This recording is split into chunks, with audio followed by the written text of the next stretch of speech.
Hey, what's up? This is Chosen, and this video is going to be a long one, but I'll put timestamps down below. But what we're trying to do is have a weekly hangout where we get some top players and some content creators, some people in the organization that we're running here at Aftershock, and we just talk about the state of the game and the state of things going on and our thoughts on certain big topics happening right now in Diablo Immortal. And then I will upload that here to the channel for those of you that aren't able to be there live, so that you can consume that content here on YouTube as well. And I'll try to write up a like a brief synopsis or something, maybe throw it up on the website and provide a link to the full video and all that type of stuff. So gonna be a long one, more podcast style video, just talking about the state of the game in Diablo Immortal right now and how we feel on a bunch of different topics. So let's get into it.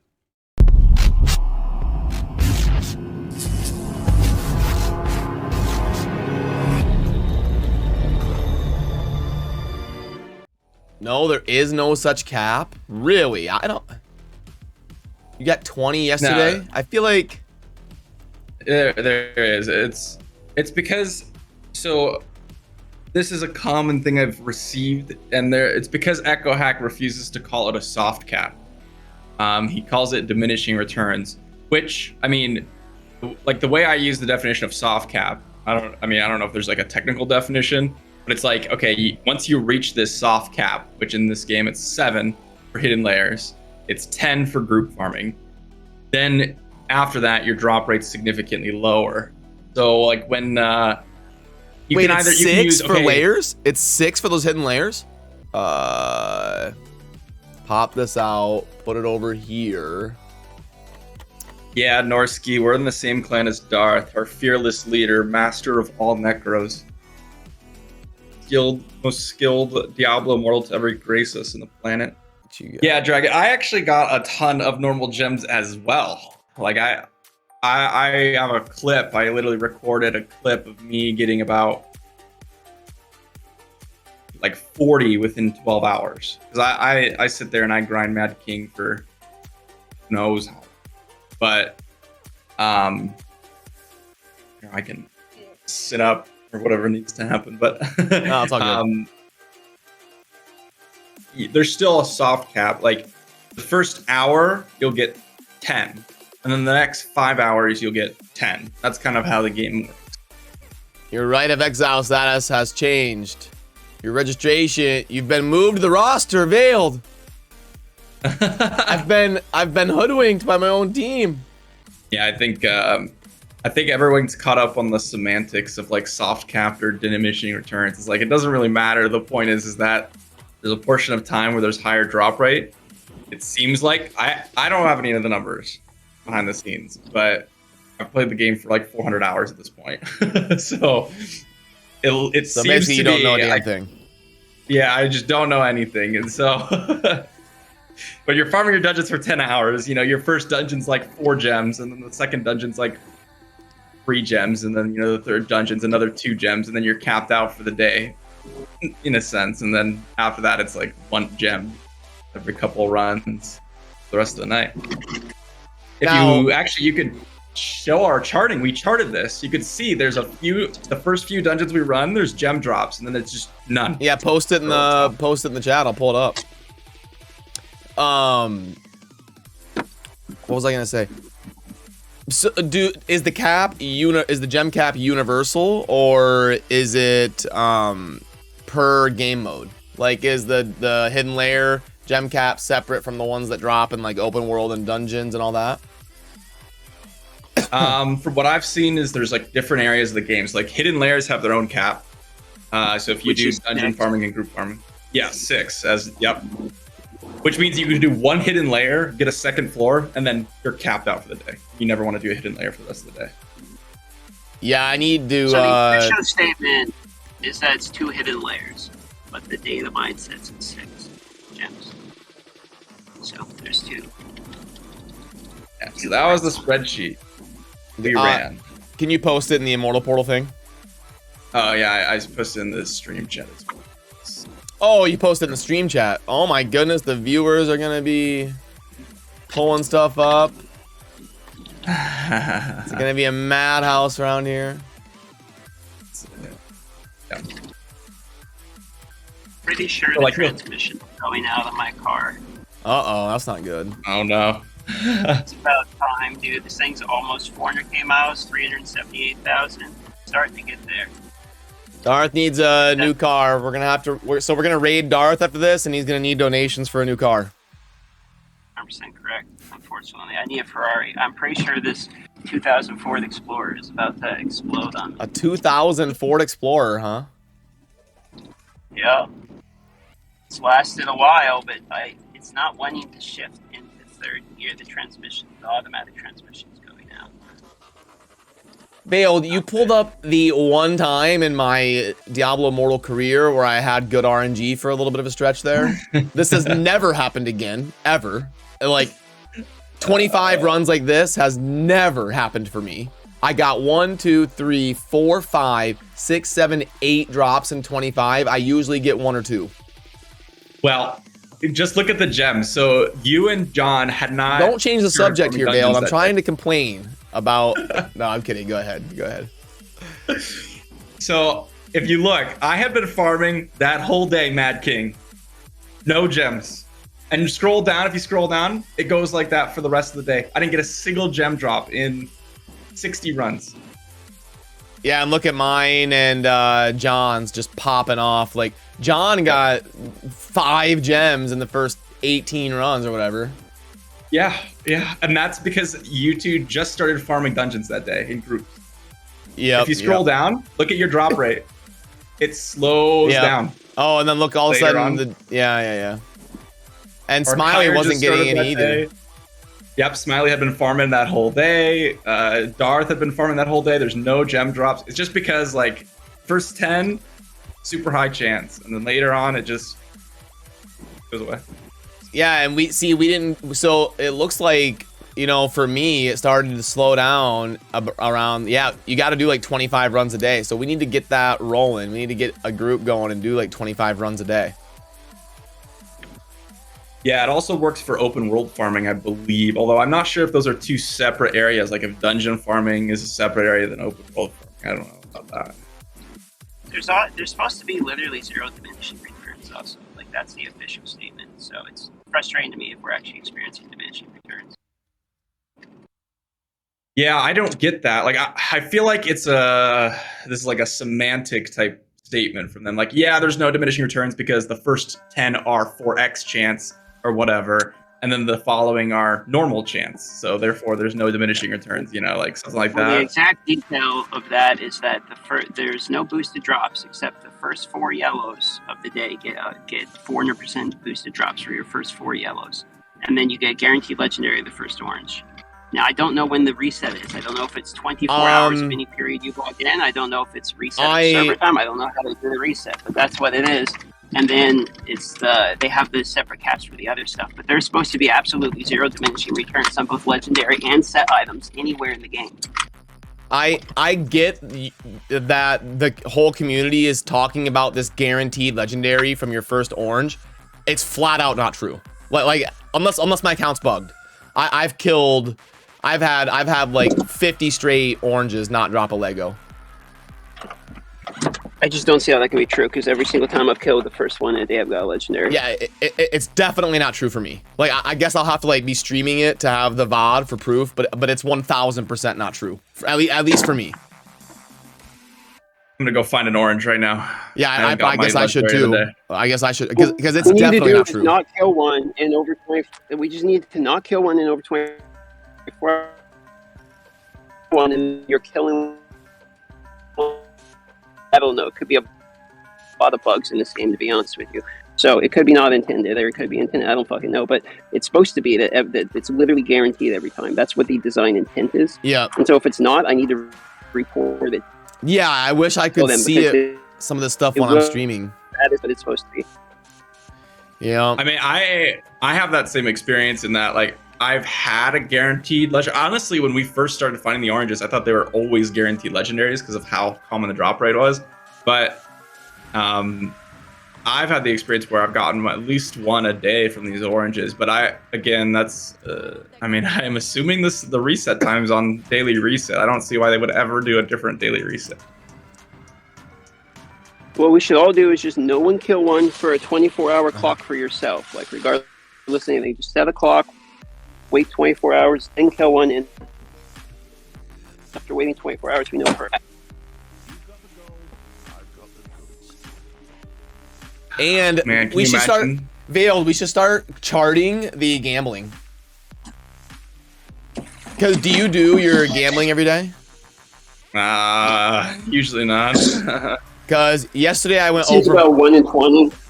Oh, I'm like 0 for hundreds. Like I'm like 0 for 250.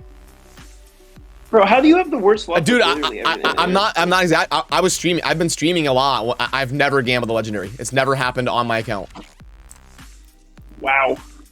So they're pity on it then. I guess that confirms. I'm like 0 for 240 probably, if I had to guess. I got one this morning. Actually, this is the first day I gambled in like forever. I have like 4 million gold. I don't gamble, but I got one today this morning. I'm gonna see. So I'll buy them out. Yeah, just see what you get. Just do the first 10 every day. I just do 10 every day. Yep, The exactly. discount. Don't do the secondary armor and the jewelry, by the way. Why not? Oh yeah, no, you can't. Yeah, that's trash. Yeah, because you can't get set pieces or legendaries, obviously. So it's just yellow drops, which is like a complete waste of gold. And you're gonna need gold to upgrade your Paragon shit anyway. Well, I went 0 for 30, so that's like 0 for 270 now. It's gonna be seed theory for Marvel all over again. That like some accounts are completely fucked. That's why you need to chart stuff. All right, I bought an 18 pack of Corona, boys. I'm ready for tonight. Darth Got the was hype. literally in the store. 18 pack, man. Dude, I was in the store getting ready.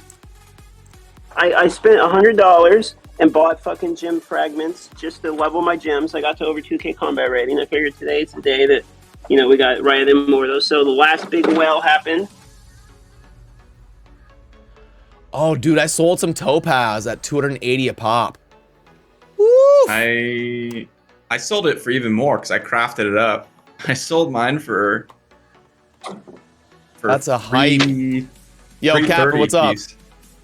Yo. Thank you for the raid, brother. Appreciate you. And I've got you guys on screen right now. So if you fire up your camera or click share video, you'll be there. Oh, when I hop on my computer here, I'm just getting home, open up beer and cleaning up some of the mess real quick before I get going. Oh, look at you, Capper. I like that. I like that. Veiled, why can't you do something fancy like that? Oh my goodness. I'm starting to see the different Discord tiers video. of content creators around here. Yeah. I'm never. Okay, hold on. I got you. Oh my goodness! Look, I'm just as good. I'm just as good. Oh, there we go. He's We with work at the these same place. prices. Dude. Oh, okay.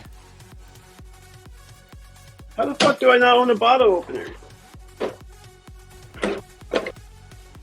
Is there a custom?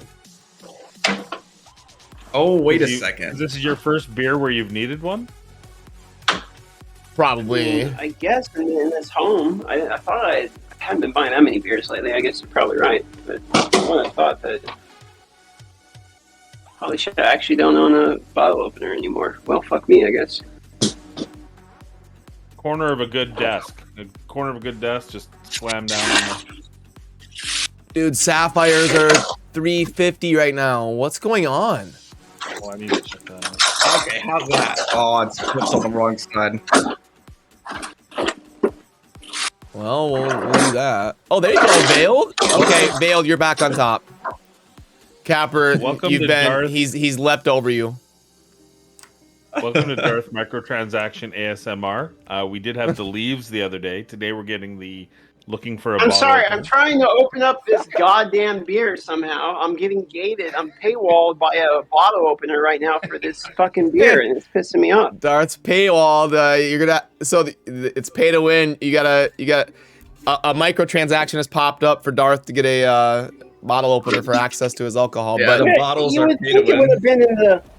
You would think that the bottle opener would have been in my desk or somewhere like close close. Just but slam I'm- it. Just slam it against the table. Like if you put the bottle like on the corner of like your countertop. Yeah, but I'm the one that has And then the pop glass in my hand, not you. So I'm the one that's got to deal with the repercussions of fucking up, slamming it against the table. Dude, you're not gonna mess it up if you don't. If you just commit to it. You clip it. You clip the. Just You commit. clip it to the Fuck it, countertop I'm and gonna commit. smash. Don't half-ass it. You gotta commit and pop, and you'll pop the cap right off. Yep.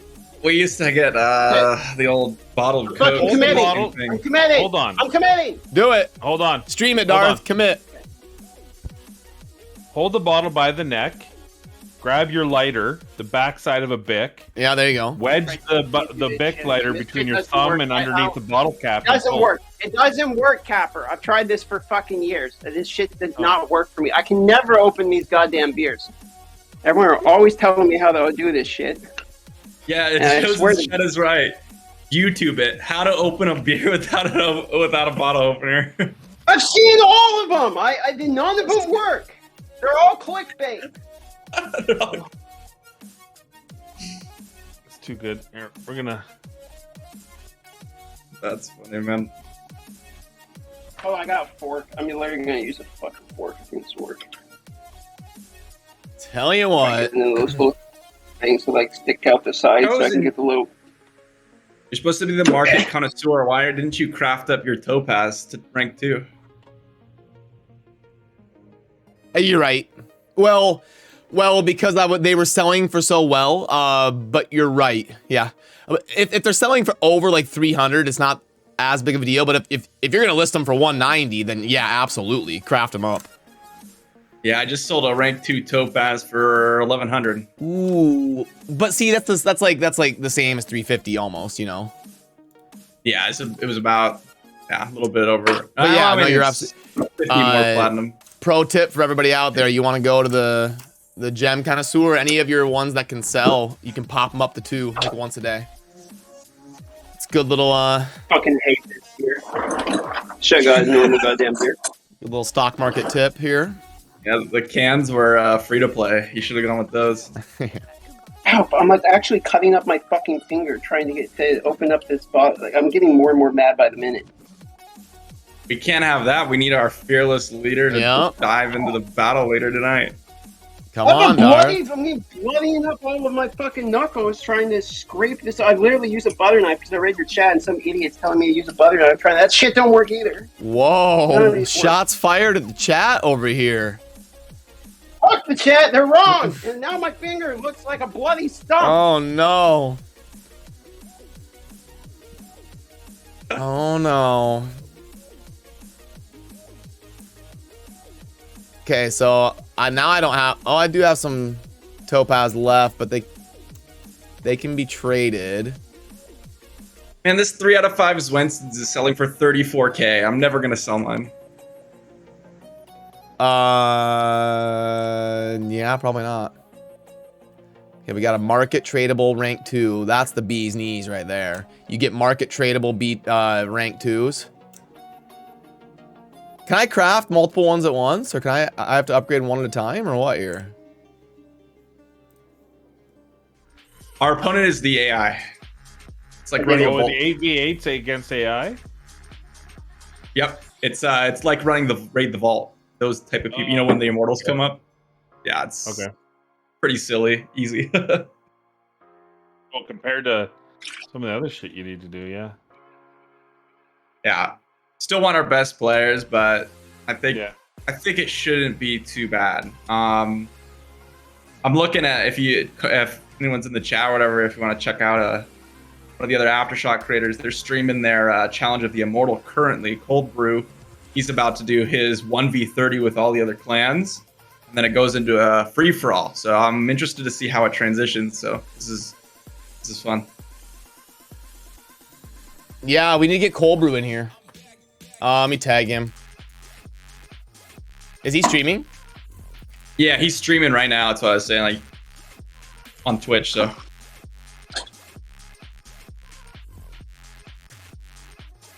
I like how the gems have this like it's kind of a pain. It gives you an opportunity to earn some money if you're willing to put in the effort. No, I think that's exactly how free-to-play should be winning or should be making money, is the convenience. Yeah. It's like you have your laborers. for the Yeah, whales. I like that. That's very MMO-ish. You know, you've got your fishermen that are out there catching fish and selling them. Oh my, the Immortals and AI, which means this fight will probably be 20 seconds long. Yo, we've got Smiley coming in with a big raid. That means he's going to come hang out with us soon. Boom. Let's go. Now we can start the show. The DH is here. The DH to end all DHs.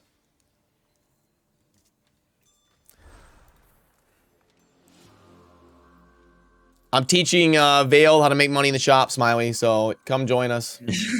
That's exactly right. You know what really stinks, though, is you'll have like a bunch of different market icons. I wish it would have an X through the ones that are on cooldown or whatever, you know what I mean? Okay. The Immortal fight literally lasted 2 seconds. Literally 2 seconds. Oh, Cobra was already done? Yep, it's going to turn into the free-for-all now. That's crazy. Uh-oh. Yeah, the battle was like a joke. Uh-oh. Well, I imagine when it's AI, but won't they actually have to fight whoever the Immortals are next time? Yeah. That's how that works? Oh my goodness, you spawn in like, oh, you get 30 seconds. I was like, that's crazy. Okay.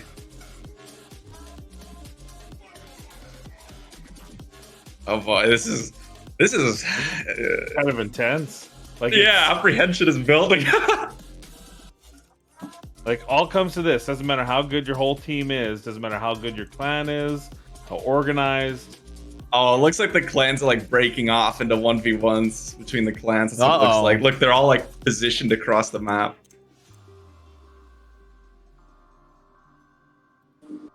Dude, this is just Fortnite rules. You go fucking dig a hole and hide. Oh, bro. I can see if I can pull it up. No, it looks like they're in trouble. Unless, Oh shit, they got deleted. Oh, is it already over? no, two are still alive. They healed back up. That's good. Yeah, they got a chance. They got 2 up, full HP pretty much. 7 remaining. Wow. It's just They're fighting in the Cobra left got corner. deleted. 6 remaining. 6. Let's go. Wait, Colruyt here. Wait. 5. Go. Yeah, I'm waiting with you. It's, Oh, it's they got a 3 good of them. chance. They have It's a 3 really from good the chance minions. here, actually. Here's the thing. Can you Okay, guys so hold on. resurrect me? If somebody No. ends up Really, dying, right? the person who dies needs to go and spectate, Yeah, like yeah, it's them. like Okay, float there- around so you there's can 3 see where of they're them. at and do calling basically, Shit. because you Yeah, can get absolutely. free camera movement. Okay, the Barb. They took out the Crusader. Let's go. DHs are 1v1ing. We got Barb spinning on the left side. Okay, got him. Oh, DHs do they have Get a him, Barb, Colruyt. Get him, shit. dude. Barb's got Undying Rage. Barb wins this. Let's go. Good job, man. If you can Good chase him job. down. Yes, Barbs. Let's go. Good job. Good job, man. Yeah, Oh, my we God. want barbarian. That was- Everyone wants barbarian. Yeah, that's me, I think. Yep. That's... Yeah, you Probably are. run 2 barbarians and 1. Oh my satyr, god. maybe? My heart rate Yeah. must have gone to 200. Yeah. Oh my goodness, that was insane, man. Good job, good Yeah, job. that's That was awesome. dude, you see that they all that was fun. they worked together for this fucking shit. Yeah. Did they even Defeat heal up of 4. before they went for you?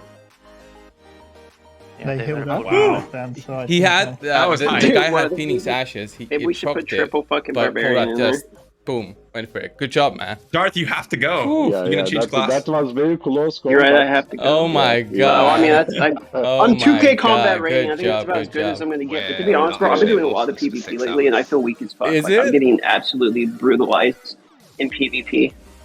Oh yeah, Darth. I mean, we're I bet like the exact same rank, and it's Whale Wars up there. It's really like, I think the game actually has a really good matchmaking system. As everyone hates the PvP, like I think they do a really good job of filtering everyone out after you played a few matches. Like, it's people who are very similar in terms of combat rating and resonance to me when I'm fighting a match. And then because I play a lot, I'm like a little bit higher than I probably should be, and I'm fighting like the 5K resonance people sometimes now. I don't know. I have a different take on it. I always feel like it snowballs one way or the other. Like I feel like I very rarely am doing games where it's like, oh shit, that was a close, hard. And when those happen, where it's like, oh, I won at the last second, like we had that one day against you. And those feel like the rare fun ones, and most of them feel like it's like, oh, I got the 2 guys that I know that I queued that are currently queuing right now as well that have spent 10k each or whatever. Like they're both on my team, I win. Like that's pretty much how it seems to go for me. Yeah. Yeah, it's You can even gain points while losing. So like even if you lose like all of your fucking battles, you're still gonna climb the legend. Oh, like, really? I mean, you can lose like 6. You can lose like 50% of your battles. Oh, I didn't know that. I was number 2 on my team in kills, like, or on the total ranking, and I lost points. Yeah, I've been MVP and lost a ton of points. But I don't know what. Highly affected by deaths. The gate system really does not like you dying. It weighs it very Yeah, heavily. that could be. I think I was like 10 and 8. And Yeah, like I never die, so I don't know. I guess we'll have to just me and Vale will have to chart it. I usually die like once or twice. Spreadsheets. Yep, more Yeah, spreadsheets. I die way more than that. Yeah, but you're a You know melee what? class. Yeah. No, I could see that though. I could see where you're coming from. Like, that is the case. Like, I would say like half my matches. Like, I know yesterday I was trying to queue up with Deadwood and Capper, and they kept getting into battles against each other, and I kept getting into battles. I'm like, all right, well, this is a loss. I'll just move on. By the way, thank you for the 35, Darth. Love you long time. Fun fight too, until Deadwood got ranked up. Yeah, Deadwood ranked up to legend, and I still couldn't get in a queue with him. And Not in case legend anyone's enough. wondering in chat, I did beat Deadwood more than he beat me. Vale, up go one to on the kills and I'm Moon retired. Clan and we'll grind it up while we're talking. Okay. I'm okay with that. Okay, when you die every 5 seconds, you're a DH. You gotta stay back. Let me finish the Rodrum here and then. I still haven't gotten the Babum's gift. Kind of pissing me off. Yeah, that's insane. I don't know if Darth's done this already, but we gotta talk about getting potency and resistance up for the fight for sure. Oh, yeah. Where? I just got it. Oh, just bitch enough and they drop it for you. There we go. Finally. Wait, you just got it? It's been Yeah. like 2.5 weeks, and you're just randomly like complaining, and you get it. I love that. Yeah. On the in the second room too, because I have a theory that it doesn't drop in the first room. That's an interesting theory. I mean, I don't have any proof, but I could see it. I got mine on the second room too. it feels like that's something they would do, right? I wouldn't put them past it though, or I wouldn't put it past them. Oh, I get to level up that sweet damage.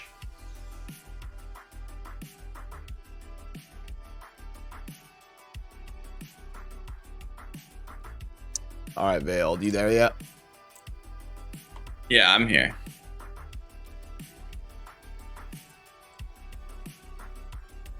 Bite me in. I gotta do everything for Capper, I swear. Oh yeah. There we go. I got it up to level 6. So what did that do for my...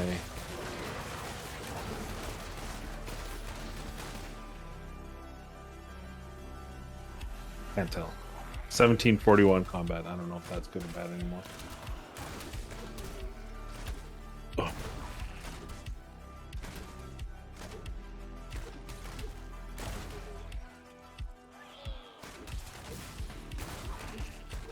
It's so hype, man. You know, like, although I don't really like the format of the Challenge of the Immortal, it's still hype to see. Like, Yeah. So what is it? What do they do now? they are the Immortals. They're one of the first Immortals in the world, honestly. I don't know. Like, do they have to do any? Oh, is that his immortal thing? No, that's just him. That chest Okay. looks different, isn't it? So Are you in 620 Culver's? in 6 hours and 20 minutes, months. they become the Immortals. Oh, okay. So they have to wait until the whole thing. Okay. Nice. Yeah, I wonder if they have to wait till everyone else does their battles. By the way, guys, okay, so if you become the Immortals, for 4 hours after you become Immortals, you get a Magic Find boost, and it stacks. So the Immortal, so Darth will get 100% Magic Find, and every other player in the clan that becomes the Immortal will get 50%. And then it stacks on each other if you party with your Immortal members. So if you have 4 people in the party that are Immortal members, everyone gets 200% increased Magic Find. So you're saying I can't go to sleep? No, Hey, you got 4 Durant, so good hours to of see grinding you. I after haven't you become gotten that yet, Immortals. by the way. I keep checking, but good to see Oh you. God. That's exactly right. Oh to go- boy, Smiley, Whoa, I've got everything up. If you want to come on camera, and thank you for the raid. Appreciate you. No problem. Oh God, I gotta prep for Korea, guys. This is bad. It's all right. Just hang out as long as you want and leave whenever you want. You're good. Oh, I meant for the after the we win Immortal. Oh yeah. I don't think so, Durancel. I'd have to look better, I guess, later today, but dude, Vale, what's up with these spawn rates in the Moon Clan? Yeah, That's because there's 3 groups here, and that's when it starts to get a little tricky. 2 groups is good, and 3 groups is like, okay, well, now we're getting a little. There's a spooner here too. Oh no! Oh, look at this guy over here. There's a spooner right That's here, man. topic number 2 when we get started here. Brave Once Darth is on camera, we can start. I didn't know you were waiting on me. Sorry, I can swap over to my PC now. I've just been cleaning my house and like keep my headphones on. Oh, you're good, dude. It'd be nice to get cold brew in here too. Oh, he's typing in like you see what he's doing right now? I got it up on stream.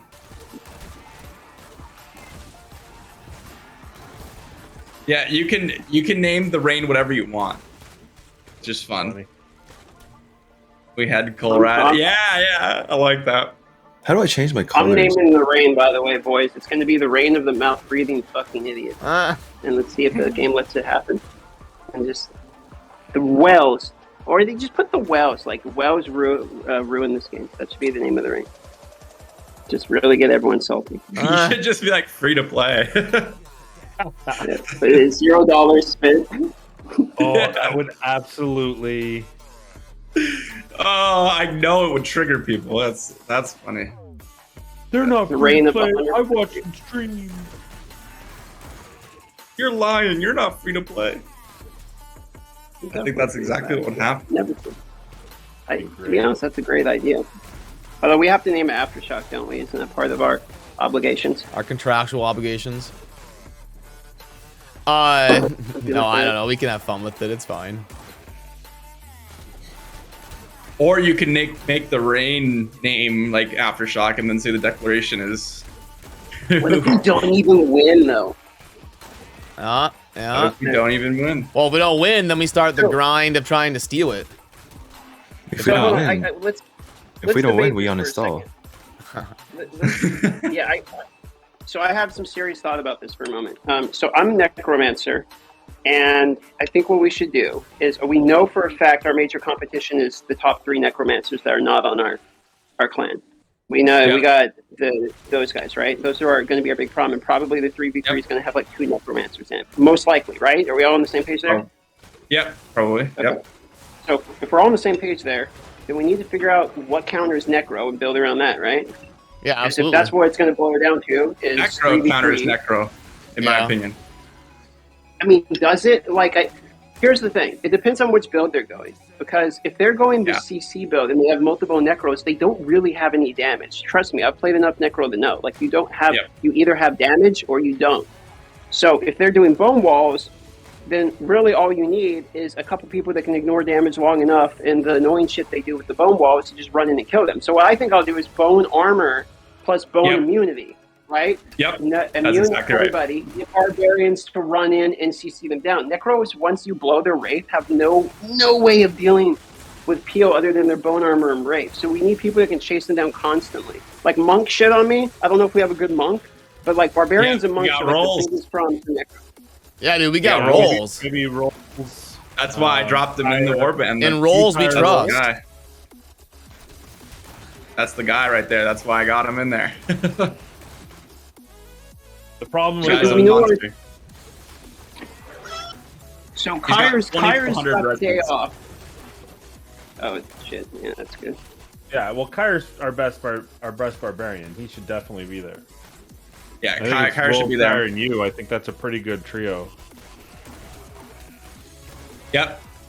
You could even go one step further. Are you able to swap out clan lead if you wanted to do that? I don't know if that's something you wanted to do. That's completely up to you. Possible. Did I want to you? become the Immortal then, but it would kind Yeah. of sacrifice the entire point.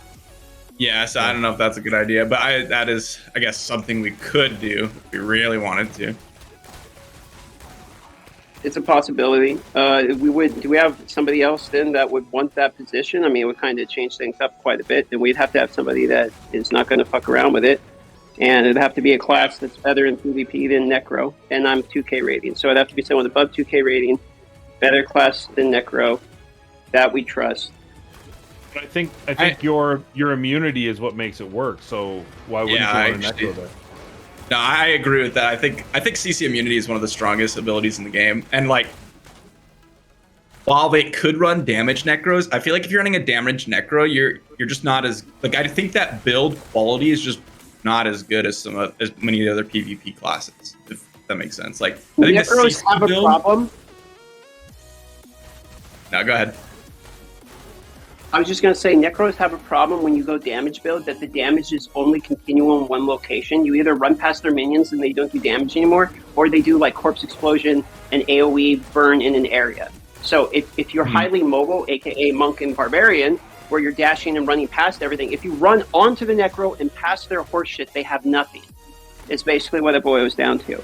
And so I think Barbarian Monk would be probably about the perfect combination. I know Kyle will be on soon. He has some opinions on it too.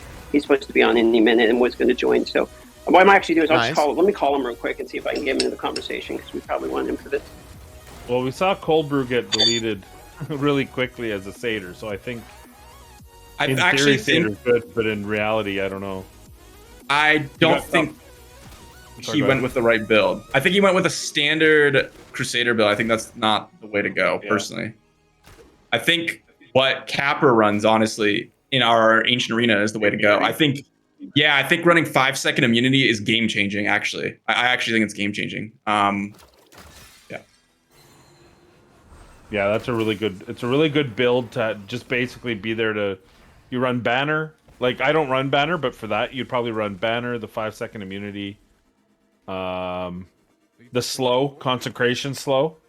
Yeah, you could do that. You could run shield charge too, whatever. I think. Or not a bad one. Chain. I think either one would be good. Some kind of CC to get you out of dodge. And then but what's the immunity slot? What like piece of gear is it? It's pants. No, it's chest. Oh, if it's chest, then yeah, you could run the helmet that gives you extra shield charge. Then double shield charge it. If you wanted to do that.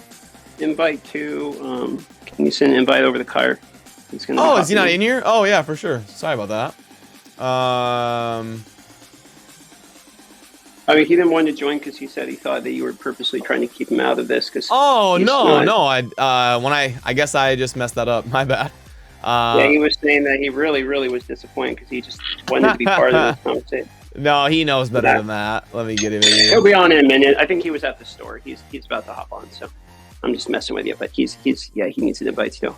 Let me see. Well, now I thought I went through and got everybody. Now I'm wondering who I didn't invite.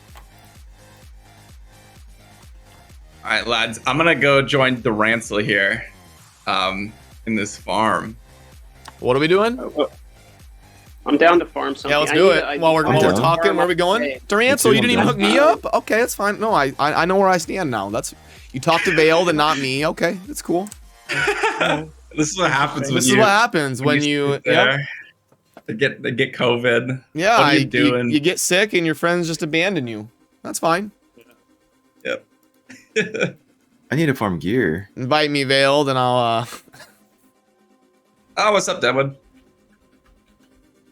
Basically, what you're saying is you're replacing me with Dara. But you should have just said that, Veiled. You're way too passive. What do you mean? I'm adding you right now, man. I'm literally in the process of adding you. Deadwood and Smiley are here now. Deadwood just needs to share cam. Good to see you, Deadwood. How you doing? I'm okay. Let me just get set up here real quick. It's gonna take me half a second. Oh yeah, I forgot to do all that. Sorry, Brad. Hold on. You're good. You're good. You got to leave the party, Capper. You're holding out on me over here. I am out of the party. Okay, there we go. I got you. Thank you. He said Duranzel is saying that this spot's pretty solid. I'm down to try it out. Oh, Durancel. Yeah, we got to get Veiled Paragon 80 first on server. So what's the plan here, Durancel? What are we doing? We're running around and killing things. We're running this is around a spot that Darth actually showed me earlier on, but I've never run it with a party and gone the whole circle. I've heard through the grapevine that this is good, but I've done solo on this. Yeah, I've done solo as well. I've never run it with a group. I'm gonna chart my XP for this. Why not? Well, the problem is people aren't good about min-maxing it. Like, they don't realize you don't kill things. You just literally tap them and get them following you, you know? Because then, like, people always show up and just start blasting cooldowns and... Is this maybe the... Where when they said they changed the rates in... Yeah, I think this is one of them that they beat up, like Library.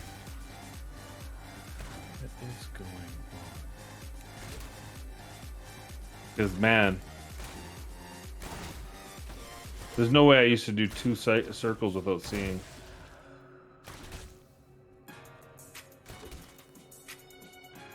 Man, bloodsucks are so expensive. Yeah. Oh, yeah.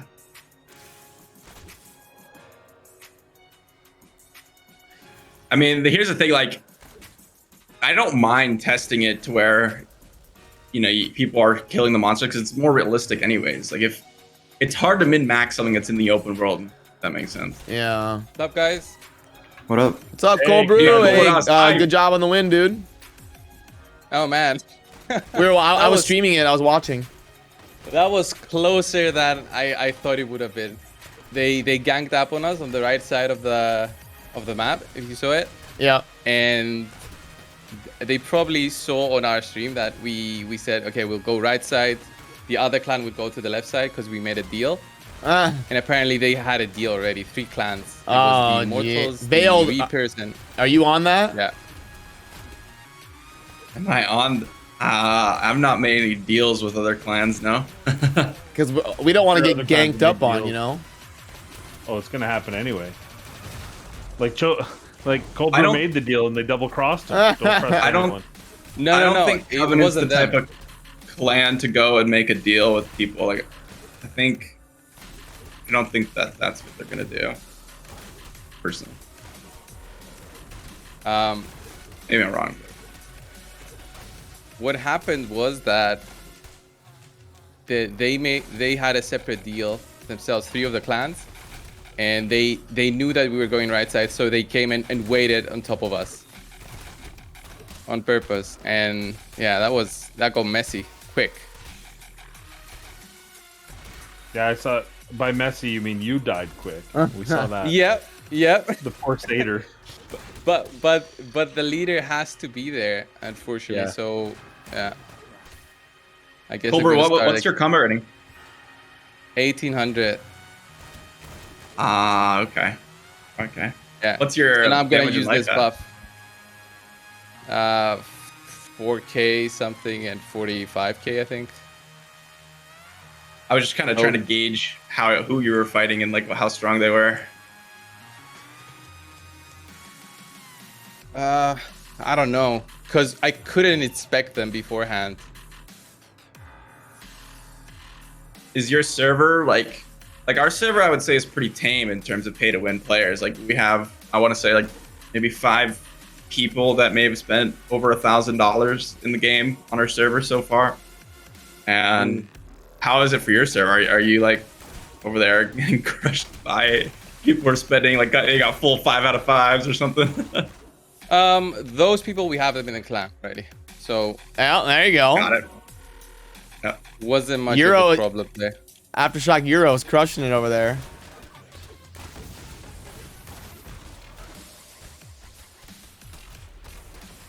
Deadwood's muted, and then I guess as soon as or there you go, Deadwood. As soon as you guys are on camera and ready to start, we can fire away the topics. We now had a huge buff, by the way, once that was finished, which gave us huge increased magic find, basically. Yeah. Is that already started? Yeah. I think I have 300% increased magic find. Grind it which up. is insane. Shouldn't we save all our dailies for after we get the magic find, then like do the bounties, do the shadow contracts, do all that shit after we get the magic find, in case we get better drops from it? I also gambling, I think. Yeah. Yeah. So do you have the magic find now? Because I noticed that you had a timer on your screen that was like you become the Immortals in 6 hours or whatever. Yeah, we have the buff now, but people are reporting that they've lost the buff from relogs or Elder Rifts. So I don't know if that's a bug or not. Well, that's good to know. Don't So do your Cobra, you Elder can't Rifts. log off. I know. Can't log off for the next 4 hours.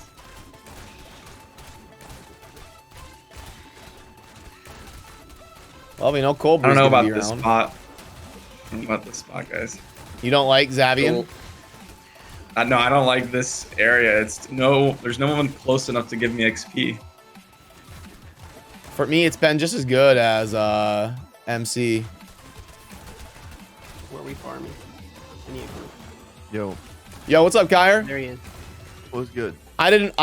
Sorry, I didn't want to invite you, but Darth kind of guilt tripped me. No, okay. I told him that you were really hurt that you weren't getting the invite and that. Yeah, no, I'm sorry, dude. I go through and I invite like 30 people, and I just missed you. Sorry, man. And like 1 million people are live in here, by the way. Cobra is live. Yep. Yeah. Shows is Oh. live. And Kyra, if you want to be on camera, you can check my stream and what it looks like, but I've got you guys pulled up if you want to be on camera or not. And then as soon as everybody's kind of ready, we'll just burn through a few topics and have fun and just hang out and talk about stuff. And Cold Brew just won the Immortals over on his team. Oh shit. Oh. I'm back. Welcome back. That was really close, though. Yep, Kyra, get close. ready. It ended up being the Barb that clutched it out for him at the end. Yeah. Oh, there it is. Barb Hey, one. did they have any it was nuts. insane 3K res whale to deal with? I think everyone was pretty reasonable, right, Cobra? He's about 3K. Res, I think. Oh, jeez. Really? The man 1v2'd. He 1v2'd. He Yeah. soloed the guy. At You have like a 3K 40% res HP. Barb? Yeah, and his Undying didn't proc. So he had Yeah, it I still. know. I was, what is that? Got him destroyed. Yeah. Was really solid. Good for you.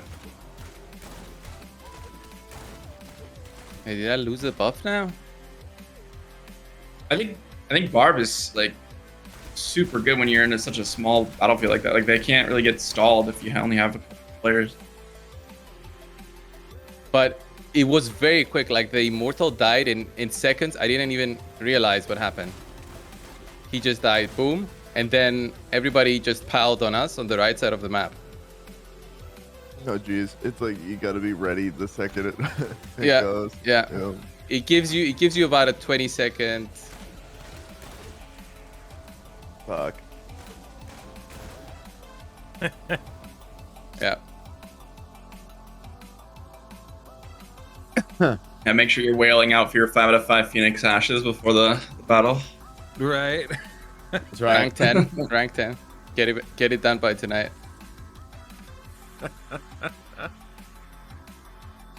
It's Gotta so check my expensive. own Like, stream. there's just no point for me to. I feel like I've gone to that point too, Kai. Like I'm not as close, or I'm not quite at that point, but I'm maybe $200 away. Yeah, their model really confuses me. I'm sure they have like Expensive. smart people that go over the analytics, but it doesn't make sense to me, like on the surface. Well, they made $24 million, I guess. Yeah, no, that's what I'm saying. I mean, I don't understand it because they That's like, not a lot, by the way. That's not a lot, from what I understood. but they decentivize you almost. They like Yeah, demoralize yeah. you from spending. It's kind of weird. They I was seeing Genshin Impact's numbers, and they had like 300 million, I think, the first month. Yeah, I mean that's massive. they had the game in the Asian markets though, right from the day one. No? Yeah, see, they don't see like the Asian markets are probably going to be like 60 or 70% of their revenue. So, By the way, it got delayed in Asia. Yep. It's not gonna be 23rd. It's gonna be the 3rd, I think, or something. Yeah. China's having problems. Yeah, if it gets banned in China, you're gonna see some pack offers on our servers. I don't understand. Like, why would they? I don't know. Why would they ban this game over like Genshin Impact? Doesn't make any sense to me. No waifus in this game.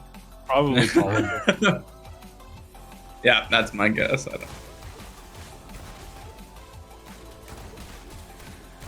well, you guys ready to start? I don't know, Kyra, you just go on audio today? Doesn't matter either way. Yeah, I'm just gonna be on Ox. You're good. Well, do we start our rolling through our topics then? Go, brother. All right, cool. How long does this go, by the way? Oh, Sorry, I mean, we don't don't have 4 hours. just casual, 6 or 7 hours. You're here until your magic find goes away. That's right. Yep, 4 hours. He's like, I don't know if I have time for this. That's right. No, I mean it's just a casual, weekly hangout. So come and go as you please. We're just gonna talk about different topics. And the first one I wanted to get into was the Shadow War / Immortals. You can see the topics on the top left if you're watching the stream, and then we'll do a live Q&A at the end. So obviously there was a cap, so we thought we were going to compete last week, but it ends up being this week. So Cobra, you want to kick us off since you just won Immortal? How do you like that system? Look, I don't like the fact that the top clan, the fact that you are the top clan matters none, zero at all. Like, if you have the best members that participate throughout the week, you get the points. You are number 1 on the leaderboards, but it doesn't matter. It doesn't matter because it doesn't give you any buff.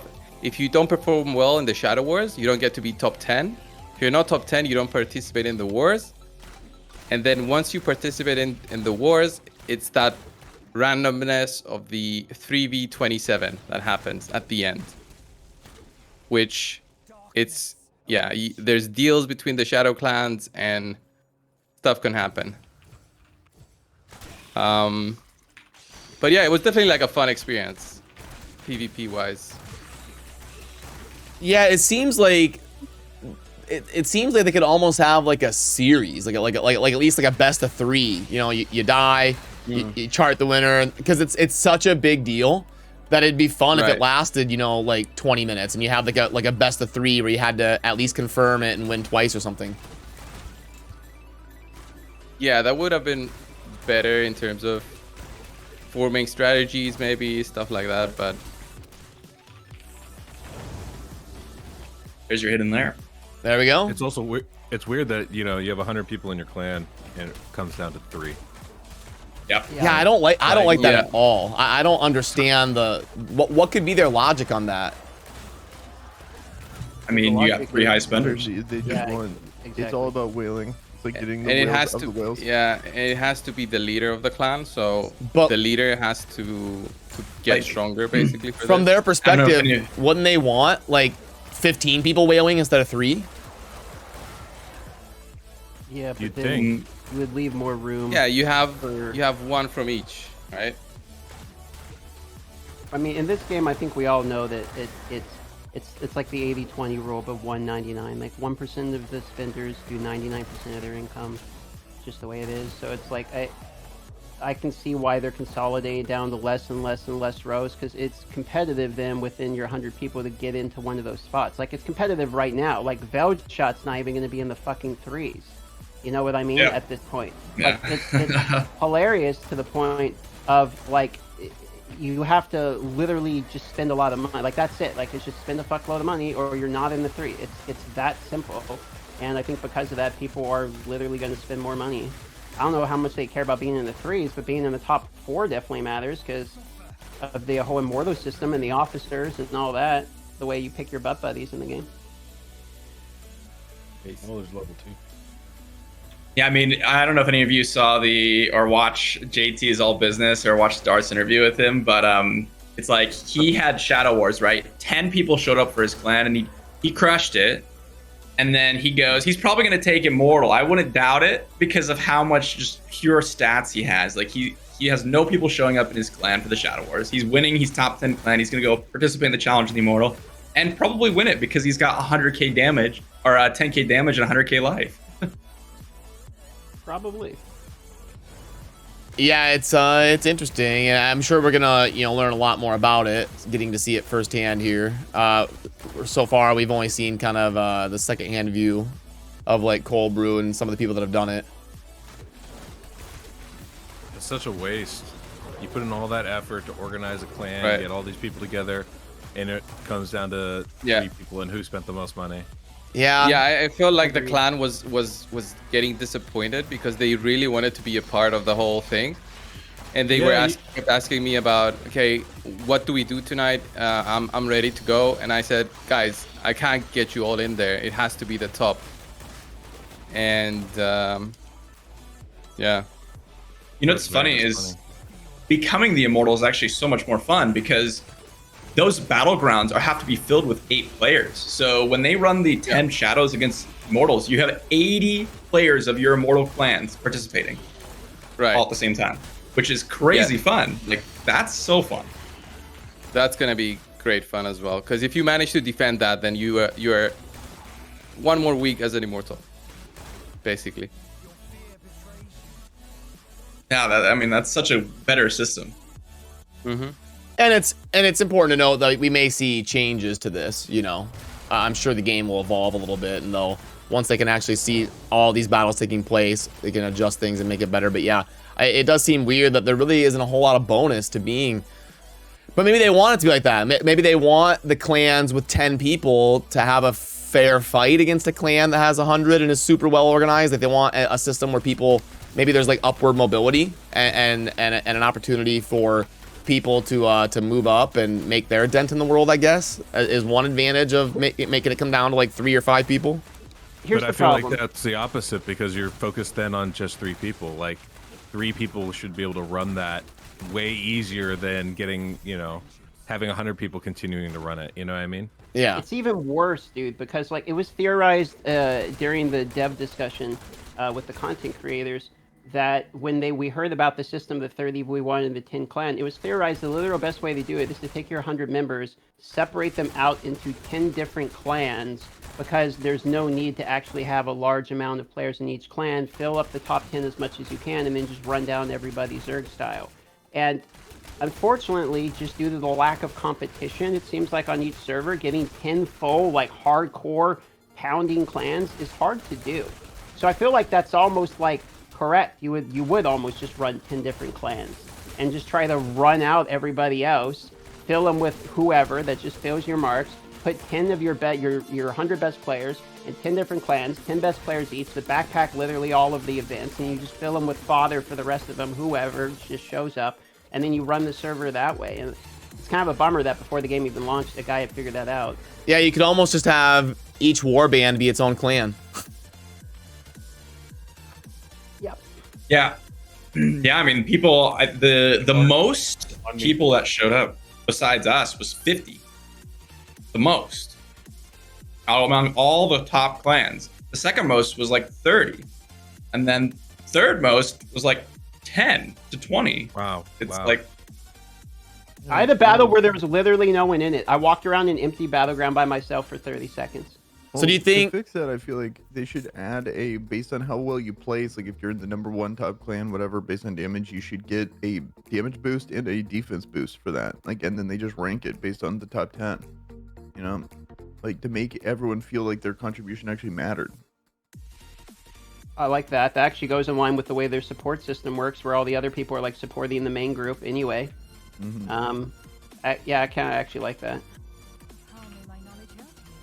Yeah, I guess we'll have to think about it. How do you like the actual Shadow War part of it? Like I know Darth, you get to play the the Immortal battle. I guess you could kick us off on that. How do we like the bracket and how all of that is going? Well, I can only say from being the actual guy with the sword, and I can tell you it's fun as shit. Like, there's no denying. When it doesn't bug out, right? It is the funnest part of the game. I mean, bar none for me. Like, it's like you have to. I'm a literal god. I get to walk around and like more or less two-shot like 30 Crush people these at the same ants. time. It's fun. Puny It's fun. I don't know why anyone wouldn't want to do that. I mean, it's the funnest shit I've done in a long time in a mobile game. Oh man. Yeah, that's how it felt. Yeah. Have you learned any like skill from doing it a few times compared to the first time you played? Like, is there? What's your thought on like how you're playing it? It's just factually better to kite as much as you possibly can and allow your other team to DPS them down. It is sort of balanced against kiting because you do kind of need to get the essences in order to buff your moves, etc., and get the buffs. However, if the point is not to get a bunch of kills anyway, and the point is just to survive longer than the other guy, and your team's bursting him down, if you're kiting and like using your jump to kite away, and they're not, you're probably going to survive longer, like for the most part. Now this could change if somebody's like super fucking strong. I know this in one of the first battles we did where I got like 200 kills or whatever. I couldn't just run the whole time. I was trying to kite the best I could, but then I actually needed to defend myself because they were doing a good job and staying right on top of me. So maybe it's just some opponents weren't able to deal with it or not. And the kiting itself is only going to be useful against maybe people that just don't have sprints or whatever, melees, gap closers, etc. I don't know. I can tell you that part. But I can tell you that if people can't deal with kiting is just factually better than like sitting there trying to DPS. Because there will be like 10-second times where I'm just not getting damaged. Like at all. Like I'm just running from people. Yep, and I noticed in our last war, that's what they were doing. The Immortal was just going like left to right and trying to lower the DPS of our party the whole time. So you're almost better off, to like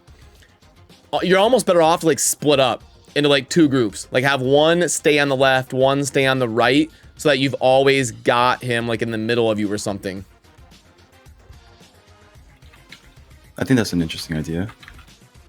Yeah, because you've got like 30 people. So if you take like, I guess like, 3 or 4 parties or whatever, and you say you prioritize staying on the left of him, you prioritize staying on the right of him, and then while he sits here and ping pongs trying to avoid people, you've always got people close to him because you're trying to increase the average DPS of your entire 30 people. So there's going to be a little bit of theory crafting that'll come down to them trying to avoid you, because you're right, like back in the day, the first couple, the Immortals were just kind of trying to figure out what's going on. They were like sitting there DPSing, but now they're actually starting to like run around and stuff. I'll say there's one other counterpoint though, which is that DPS and kills could potentially be better in order to like unlock your higher moves by getting all those essence and stuff. Because if you have the longer matches, we were losing in the beginning. We've all talked about why that might be. But the other thing is you can kind of come back by doing really good combinations with like your scream and everything later in the game and doing your ult, but you won't get those, unlocked if you're not sitting there like trying to stack the essence.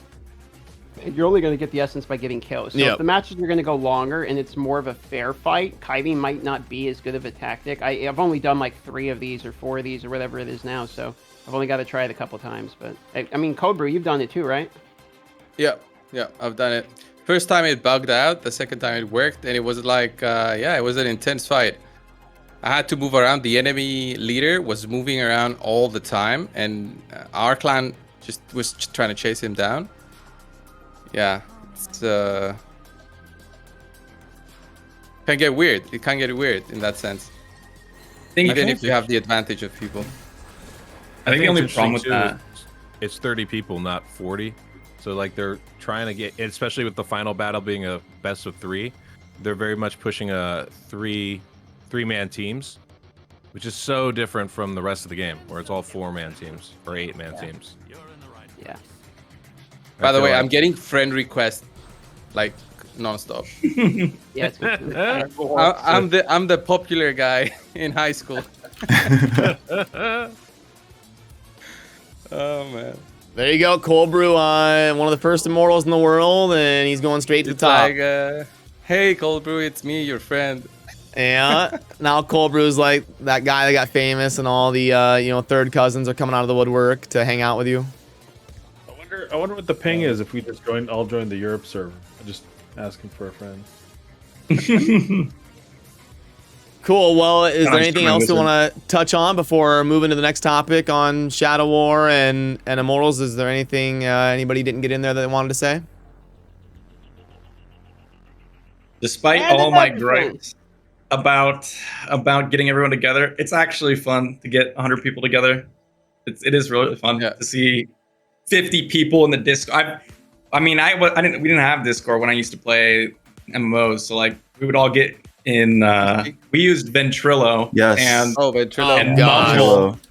And we would sit in there and we would run like 1632 raid groups, but now we got like 60 people in a voice chat. It's so fun. Yeah. How are you dropping when I was younger, when you're the youngest one in this chat? Yeah, back when I've Veiled been started playing gaming. MMOs since 6 years old, man. When Veiled told us, the other night when Veiled told us about his, we were talking about Game of Thrones. He was like, "Yeah, no, I've seen it. My mom let me watch it." I was like, "Oh no, here we go." Oh boy. They let me Okay. stay up. Because Veiled, he always gets the Jon Snow reference down there. So 4 years experience. Oh boy.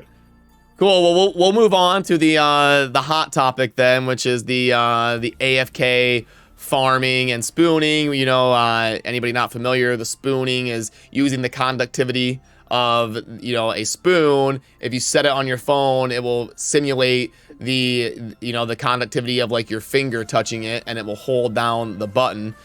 People using that to just like set their character somewhere and have their primary fire constantly go off and kill whatever spawns around. It's super inefficient, but it's more efficient than like sleeping, for example. So we saw a rise of people doing that in popular areas like the library and stuff like that. And it's very obvious. You can see someone just standing there spamming their primary for 20 minutes. But it looks like they're starting to try to address it. They've nerfed some of the spawn rates in some of these areas and things like that. But how about... Smiley, you haven't gotten in here much. Let's let Smiley kick off our spooning topic. What did you think about that whole thing? Smiley, give your Yep. opinion on the highly controversial Yep. topic first. Let's go. Let's go. Like I know Blizzard doesn't like having auto clickers in any kind of game that they have. Like I know that for a fact because I played a lot of other games and I had to look deep into that. But I guess like that's kind of the same thing, right? With having just a character around and just like trying to farm while you're sleeping. I don't think that's something I would do myself, but I don't really have anything against people doing that because they're kind of just maximizing every resource they can in a sense. But I do understand, why people would be mad about, people doing that because I guess they're not really earning those points or whatever their experience that they're gaining.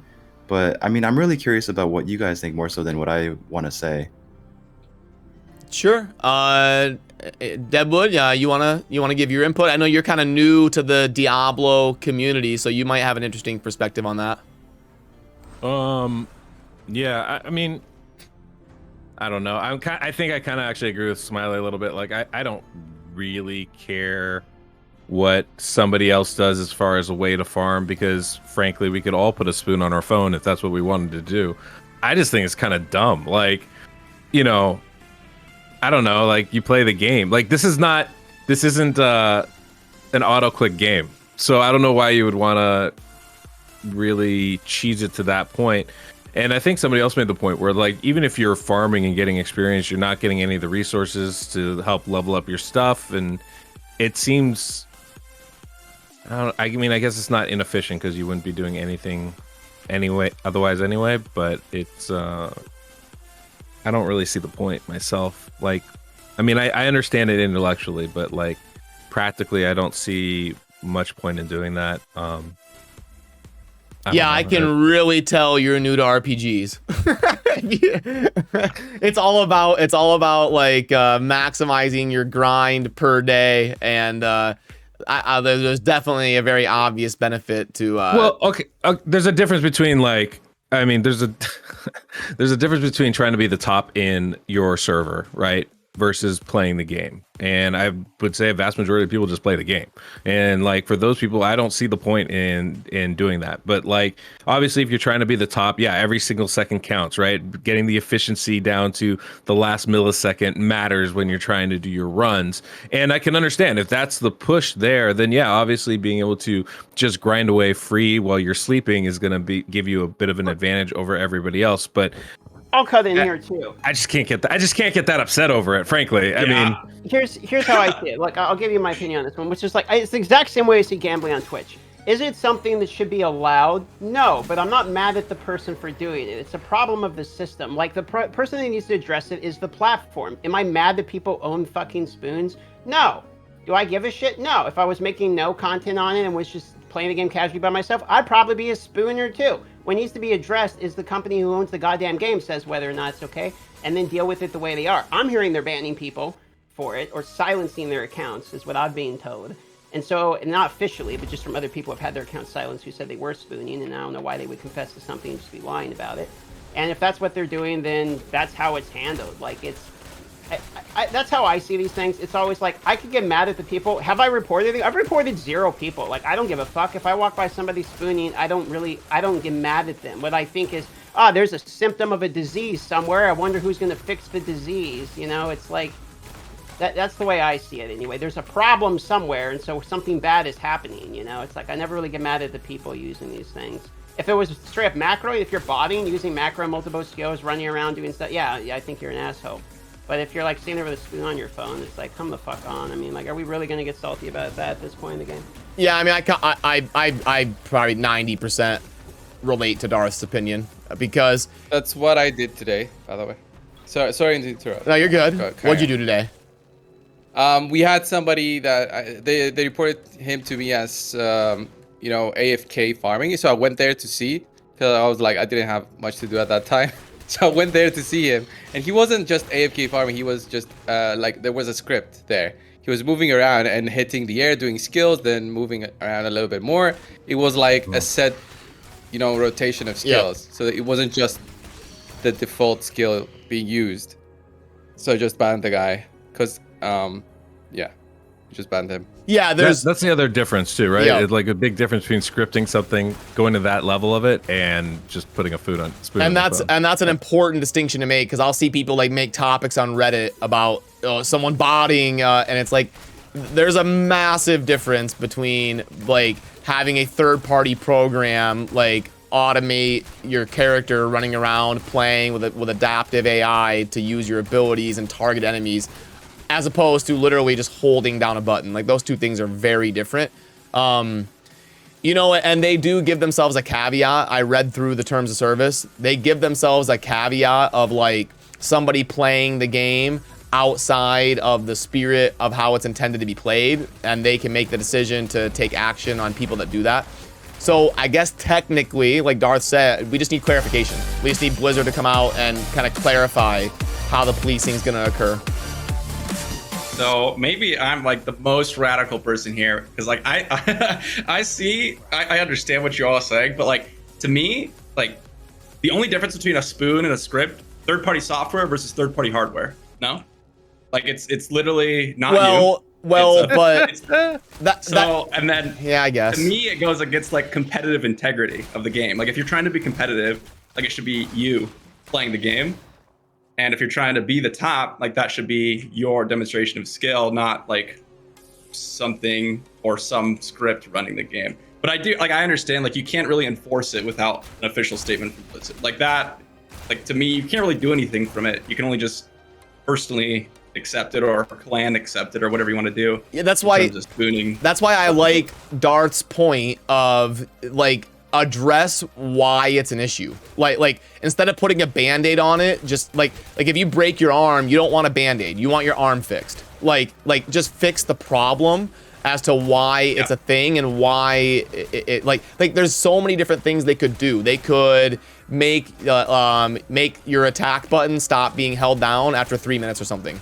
All they have to do is, if you've been seeing their basic attacking for 5 minutes straight, you log out. Like it takes 5 seconds and you're done. That's all that. And then this whole conversation's over. And the only way around that is actually now you have to have a third party. Which, in my opinion, like I understand Veld's point about hardware versus software. Like, yeah, okay, probably technically true on a level. For me personally, it's completely different though. Like, if I see the average, because I've met some of these people who like watch these videos and play these games, and it's like all they do is they're a casual dude who's like drinking a beer, playing a chill game. If he finds a way, he's like, oh, I put my spoon on it and then I can fully focus on my movie. Yeah. That's what he's going to do. He's instead of holding thing, he's just going to put a fucking spoon on it.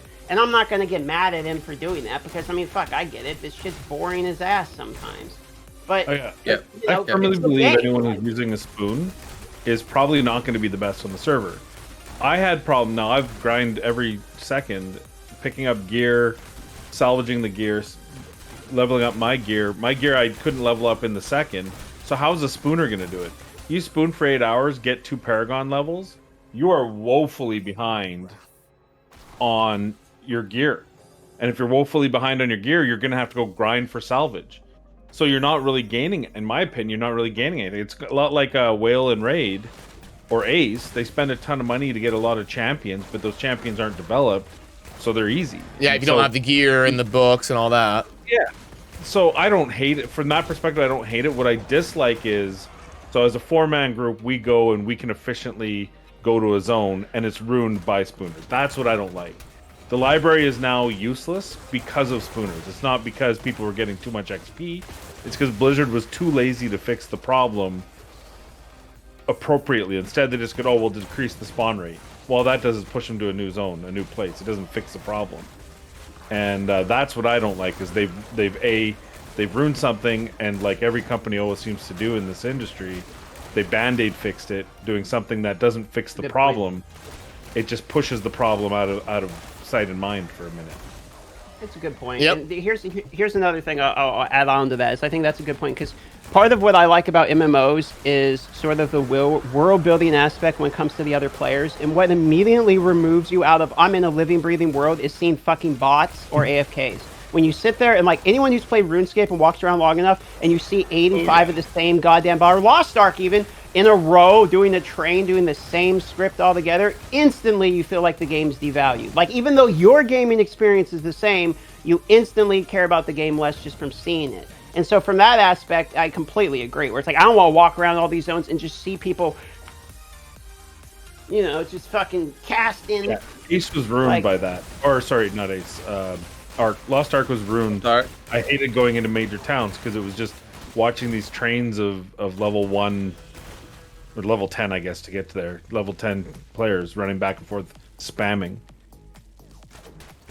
Yeah, I agree with all that. I think that's a good point. Kyer, did you have any perspective on it?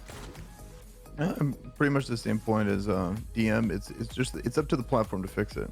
Like, you know, we can talk about our opinion on it, but the people that have the real power to set the standard is going to be the company.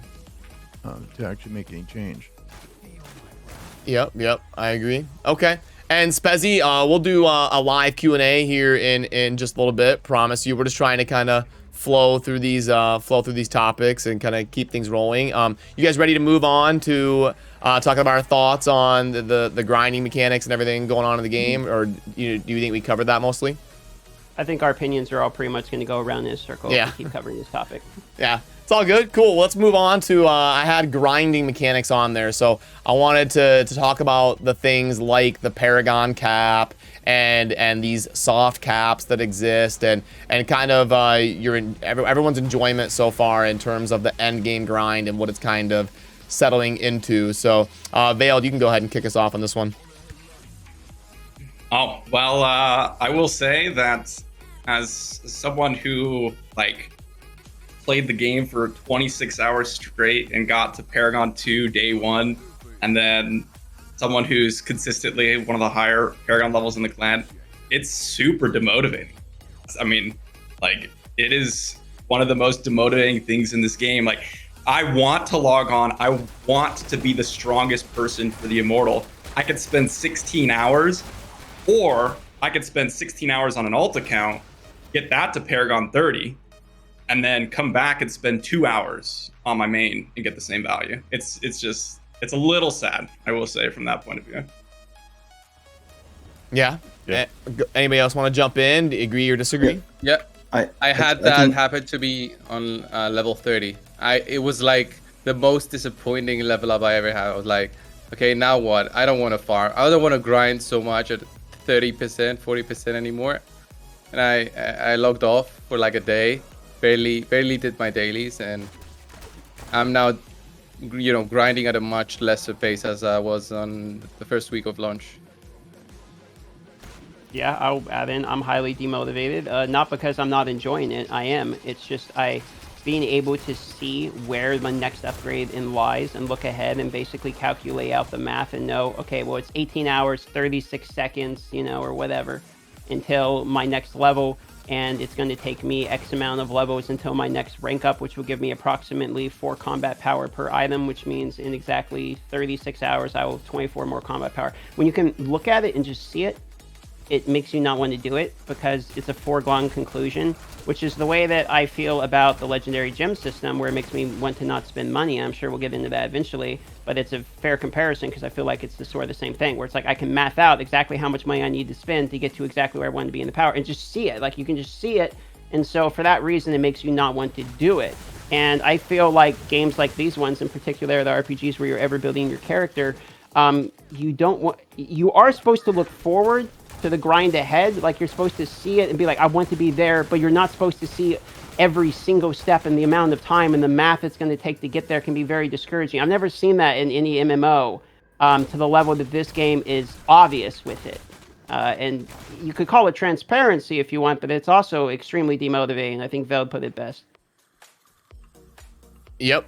I completely agree with you guys. And I said in kind of my video on the topic was I understand, the catch-up mechanics. I think we all agree that we love that. Like someone that's a little bit more casual, go ahead and buff them up and give them a chance to still compete on the server and enjoy the game and keep pace as best they can and shorten that gap between the grinders and the more casual players. I think that's great. But don't nerf the people that are trying to be the most active people in the community and are really excited to grind the game. I don't agree with some of these caps and these nerfs that are going on to those people.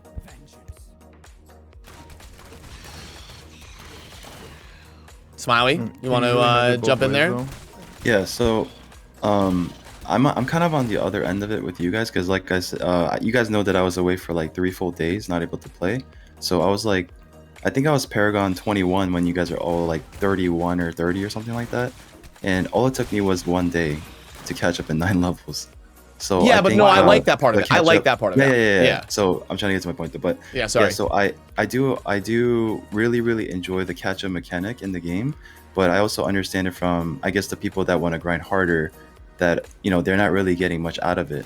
They're sitting on a 20% cap EXP game, and just like you guys were saying, you guys see the light at the end of the tunnel per se is very demotivating, because it's you got to do so much to get there, but once you're like ahead of the curve, you just it's really rough and brutal. So I do understand that too, but I think it's an interesting balance to the game, and I've never seen a game like this where they really try to balance the people that grind and the people that are not playing as much.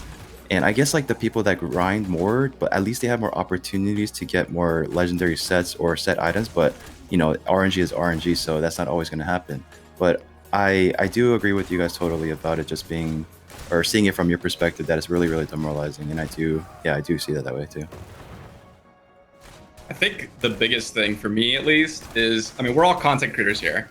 Some of us do daily uploads, some of us do every other day, but like, I'm sure all of us value our time. So like, when you literally can see how your time is just twice as valuable if you wait a day, like, what's the point? Like, that's the biggest thing for me. It's like, I would rather go spend 2 hours making a video for tomorrow, and then tomorrow spending that 2 hours grinding, and then repeat the process, kind of thing. Completely agree. So what would be the avenue? Like, obviously things are gonna get adjusted because the game is so new. What would be a way to adjust things that would make you feel like you're like, keep it fair, but make it you feel like your time wouldn't be wasted when you're grinding? I was talking to you, Veiled, sorry. So I don't know if anyone's seen Rax's recent video on Maxwell over there, but I he was did, talking about yeah. the tech alpha. Yeah, so he was talking about how the zone events, and this is something similar to another game for those of you who play MMOs out there. Guild Wars 2 has a great meta event system where you hop from one meta event to the next as a party or as a group, sometimes of 100 players. You literally run around the map completing these events together. The problem with this game is that you have literally one event a day, and it's like at 8:30 p.m. and then the next one's like an hour and a half later, and then you're done for the day. And these events aren't even that good. And so not only can you not even get resources and they're capped and there's not enough events during the day, but on top of that, even if you're doing it, you don't really get any value just because of the caps and the Paragon. So I think the two things need to happen. One, way more zone events. Like every single hour should have a zone event. Every hour, one of the areas on the map should have a zone event. And the second thing that should happen is just give everyone 100% experience. Like never reduce experience. Or if you want to and you really want to go that way, make it so like instead of having your 10 levels above Paragon level, Server Paragon, and you're at 10% experience, make it so you're 100 levels above Server Paragon and it's at 10% experience, and it goes much, much more slowly down as you get above the Paragon levels. Something like that. Yeah, or remove the cap. Either remove the XP cap for it, or make it where like the Immortals get normal experience and you can incentivize shit that way. There's a bunch of ways you can fucking incentivize. You can incentivize it based upon average server Paragon level.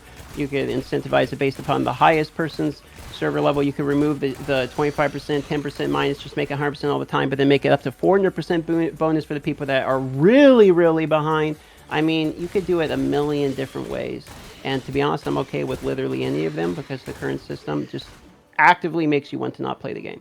I feel like it's like I'm sitting here like I'm excited to play the game. I want to play the game, and then the game's like, no, you're not. And I'm like, yeah, I am. Like, let me play the game. And then the game's like, I want you to hate this. And it's like, come on, I'm trying. Yeah, I think the scaling should definitely be better than like 20% at whatever you are. But doesn't this game kind of feel like, I know it's, I guess we could see it like we can be, we're all competitive here, right? Doesn't it kind of feel like this game is more casual than competitive? Like aside from like the money aspect. Because and casual play. Yeah, because I can casually play and still catch up to Paragon with you guys, basically. Yeah, I mean, like if I'm, that's why it's like I'm playing a free-to-play wizard now, because it's like I can basically make a new account and get to 40 Paragon faster than I can go from 41 to like 45 or 50. Because of the way the system works. Like it's like I can just stack all the battle pass, click it all at once, get 30 Paragon levels all at once from at 200%. It's a weird system, man. Like, it feels like it's really meant for casuals and for alts, but then it's not meant for alts because the alts don't benefit literally anything except the battle passes for everybody, which is actually a really cool feature, I might add. Yeah, I would like it a lot more if having an alt map, like it did in Diablo 3, having a Z-barb and a rat neck and all this type of stuff actually mattered, because you needed to fill different roles in the clan based on what your party needed at the time. If alts mattered, the system would be a lot better, in my opinion. They could add something like Marvel Future Revolution basically had something almost akin to Paragon level, that if you leveled up all the different classes, you not only got admittedly really good rewards, like hundreds of dollars worth of rewards every time you leveled a new class to 60 basically, but on top of it you got additional power that was account wide, which is basically Paragon levels, the original intention of Paragon levels. Can you guys hear me? Yep, I hear you now, Edwin. Yeah. Okay, sorry, my computer went on the fritz. Go ahead, Cold Brew. I had something to add, but go ahead. What I was gonna say is, basically, I think that alts are super valuable in terms of like, yeah, you could still fill roles, but the problem is like if you're being competitive, each alt is another whatever you spent on your main, and then again, like if you want to be competitive, that's the problem. It's impossible. Side note, I love how Devwood's like, yeah, sorry, go ahead, Cold Brew, and Veiled's like, yeah, so what I was saying. Sorry. I wasn't. Same voice, same person. No, I love it. That's awesome. But yeah, Cold Brew, did Deadwood interrupt you when you were trying to get in there? I didn't. I wasn't saying anything. Oh, okay, cool. I'm not sure. Gotcha. Well, the one thing I was gonna say is, because I agree, like it's pretty demotivating once you hit the, the server, the server level, and your XP gets demoted. But I was kind of curious what you guys think happens once we do hit 600. Like, the obvious reason why they want to do this is to make the game last. Like that's why we had the those periodic caps in leveling from the beginning, right?